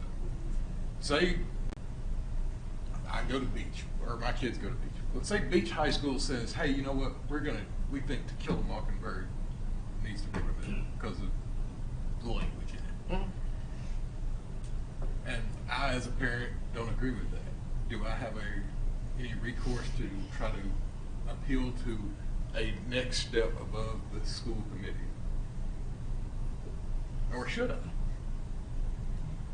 As the complainant or as I'm not someone the complainant. else? I'm just somebody else. I'm sitting here and all of a sudden, all I hear is Beach High School removed To Kill a Mockingbird. Their committee removed it. It didn't go to my elected board members. It went to the school committee. And they voted it, and the parent that challenged it is fine with that, but I, as another parent there, is like, I don't agree with that. Mr. Chairman, our librarian does have an answer to this, I believe, if she's allowed to speak. It's highly unusual. I'm highly unusual. Well, hey, I come up with highly unusual scenarios, and that's my scenario. I'm like, what? We talked about that amongst ourselves, and I think maybe in one conversation with Betsy, and I agree with you. I think that as a parent, if I I disagree with the decision one way or the other. I should have an opportunity to make some type of appeal, but I think you would have to challenge that on your own form. It's a separate thing. You would present that as I'm challenging that decision. And we couldn't really find a lot of precedents for that, or that wasn't something that was covered a lot. But I totally agree with your thought process on that. And we as a group, I think the others would agree as well. We just couldn't find exactly how to go about that, and it doesn't happen. It hasn't in the past happened often or ever, really. Honestly, I've never read about one, but I think in our current climate, it could. Well, I would entertain any suggestions or options or amendments that could include that, and I'll try to draft something. I hear what you're saying, that if I understand what you're saying. I'm just saying, I don't want the, let's say this is the wrong way to say it. I don't want to give one group of parents that are a appeal process, but not give another parent that has the opposite view of an appeal. You know what I mean? Well, how it is now is a parent doesn't like a book, fills out a form, submits it to the school, a committee is formed of principal, administrator, librarian, teacher, parents. They get together, decide whether or not this book is appropriate for the age level. If they decide that it is appropriate, then it can stay in the school. And then if the parents decides, no, I disagree with that, I still think it's inappropriate, I'm going to appeal it to the board, and that's when it comes to us. We follow the steps, and then if we, so at that point in time, you're saying if we say, yes, that's inappropriate, we're going to remove it. But there are parents out there who say, no, we want this book to stay in the library. What are the steps, or what are the options for those people to re-challenge the board? Because I'm if just the saying they should have board an has option to. decided that it's inappropriate. Okay, let's kind of get back control. It's highly unusual to speak from the audience. I'm going to ask you to not do that, please. I'm sorry, Tracy. You know, But Tracy I'm and I have giving been a little working leeway for the board members to talk to one another, but not from the audience. The chair did not approve that, so. I'm sorry. And I've got all kinds of lights on. Mr. Lancaster, you have the floor. Okay. Yeah, and I go back to a situation when it's just at the school. Certain parents might have a lot of pull and push at a school. For example, you could have, hey, the PTO president doesn't want Harry Potter at this school. We don't want to tick off the PTO president. So let's placate her and say, we're going to keep this, we're going to remove this book. But every other parent in there might not disagree with that. Maybe they love, I'm just throwing, that's what a study session is for, is throw what ifs out there. That's my what if. Parents All right, have a majority. Could we hang on? Ms. Hayes has been very patient. It does seem like the same process, the same procedures would apply in this situation. So I disagree with Beach Elementary's decision to take Harry Potter out of the elementary school. Never come to us. It was just decided on a school level. But then you've got Sue and Joe and teachers, parents, students who say, no, we want to challenge that decision because we want that series of books in our school. I mean, but where do you stop? This could go back and forth. So you form another review committee appointed by the principal, the librarian, to address, no, we want this book, and let it go through the process.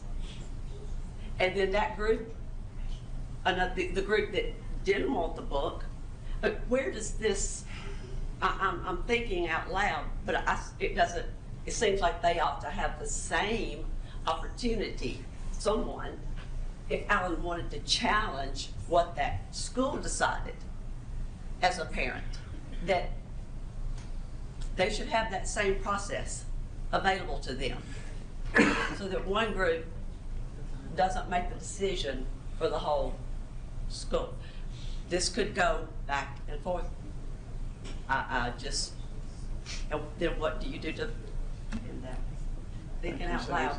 I believe I saw Ms. Andrews before you, Mr. Graham. I'll come to you next. Ms. Andrews. So I think we can play out a lot of what if scenarios on this. I think we need to get back to kind of one of the things I think makes this particular conversation unique is that there are federal laws that also govern First Amendment rights and so forth when you're talking about library books. And so when we are talking about removing a book, I think that the diligence that is put into that and evaluated and to determine whether or not a book is removed or stays is different than other aspects that may come before, where you can, I don't disagree that like a PTO president or somebody who's influential within that school community, may try to navigate things a certain way. But because of the legal ramifications that are also part of these decisions, I think it makes it a little bit different. And I also think if like when the textbook adoption committee, when they instituted these rules, I don't believe there's a provision within it as well to appeal the decision of the board. They can appeal the decision of the board to the textbook commission. The complainant can, but it doesn't have anything within its parameters of if it's not the person who was the original complaint. So I would think, now this is me thinking out loud and on the spot, knee-jerk reaction is, if that was to happen within the school community, obviously then the principal would be involved in that. I would think that my next recourse as a parent would be to go to my school board member and to go to Dr. Langford and go, hey, this is what happened. Can we have this conversation and think through it? And, hey, yes, this is why they have this. We're going to hold this. Or if, realize through that, through those conversations that maybe it was done out of bounds, then that's a different conversation to have. But I think, like several things, if it's X, Y, and Z, and this was the decision that was made, and this is the decision that was made, and these are the reasons on why it was made, whether that's to keep it or to remove it. So I do think that the backside of the conversation, I think it's different, just because, like I said, of the legal ramifications of it. Because also, what is different, like too, when they bring it up to the board. So if a parent does a complaint at the school, and the school reads it and goes through all the processes, has the reviews, has all the documentation, they go, yes, this is for whatever reason, and they choose to remove it, then that book is only removed at that school. Now, other librarians may have conversations and go, hey, we kind of went through this. You need to evaluate that at your own school. But if it gets appealed to the board and we make a decision, then that decision is made for the district.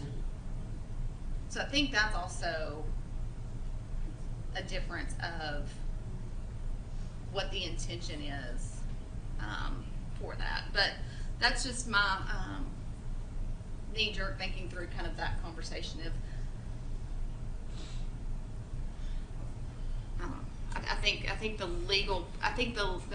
legalities of it and the intensity in which those decisions are made and evaluated through the review committee. And because you're going to have a principal, you're going to have a librarian, you're going to have teachers, you're going to have parents, and hopefully, if a review committee is set up well, then the principal's gonna be intentional about getting varying viewpoints to make sure that the decisions that are made are consistent for the whole demographics of that school community. So that's. Thank you, Ms. Andrews. Mr. Graham? I'll try to be brief. So I think I agree with Ms. Hayes and Ms. Andrews, whereas if a librarian or a principal removes a book out of circulation, which happens often, just through the course of the life of books that aren't popular, people aren't interested, I absolutely 100% agree that if a book's just removed on its own merit, that parents and anyone else shouldn't be filing appeals and telling us to put it back. I think I want to make sure I understand what Mr. Lancaster was getting at. If the committee votes to retain the book, then, or I'm sorry, if a committee votes to remove the book, then a parent should have the absolute right, or anybody really who would be defined in complainant. Any of those individuals should have the right to kind of be an appellant petitioner to us, and then we make a final decision on whether or not the book should be reinstated. Is that what we're getting at? That would prevent all the back and forth? Yeah, that's to answer Mr. Graham's question. Yeah. That's my. I think we can work that concern. language. That's my question. Yeah. Is, what if another parent thinks the committee got it wrong? Yeah, I mean, anyone defined as complainant, you just change that into an appellant petitioner, and then they take that committee recommendation to remove, or that committee decision to remove, and they can appeal that decision to us. Thank you, Mr. Graham. Ms. Hawkins? Okay. As far as the committee itself, at the local school level, it can be anywhere from 5 to 7 members. 4 of those are going to be school faculty. So there's always going to be a majority of faculty. You're not going to have a majority of parents making a decision. You're going to have 4 faculty. Secondly,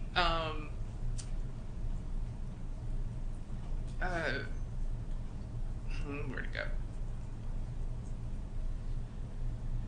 Under appeals process number 5, library materials that have already been reviewed by the material review committee at that school, and if applicable by the board, may be appealed no sooner than 3 years after the review process, and if applicable, the appeals process is complete. So if we're wanting to make it where someone can, you're saying to step it up to the appeals process, anybody can do that within that school, not just the complainant. Who other than the people defined under the complainant would be able to do that? Well, right now it would be the complainant. No, I'm saying the one person who filed the form. I'm saying the same people who are defined as a complainant can also be defined as an appellant. Appellant. So it doesn't have to be just Sam Smith. Correct. That's up to the board. All right. Thank you, Ms. Hawkins. Thank you, Mr. Graham. I've got about a minute and a half that I'll just throw my 2 cents in really quick before we adjourn. I think we're talking about 2 different policies. The policy we're discussing is this policy, and we begin to chase a few rabbits. The rabbit we're chasing is a good rabbit, but I think we're getting off subject here. We're talking about this particular policy, and that particular policy would be well publicized. If somebody that wants the book to stay just like they do here should be able to come to that committee meeting or voice their opinion to whoever's wanting the book removed. That should be a process that they can go through. Also, if a board member wants a policy like the one Mr. Lancaster is talking about, you can always propose one. And then we'd have a policy on either side. But right now, we're discussing this policy. And with that, by golly, I'm out of here 40 seconds early. So we are adjourned.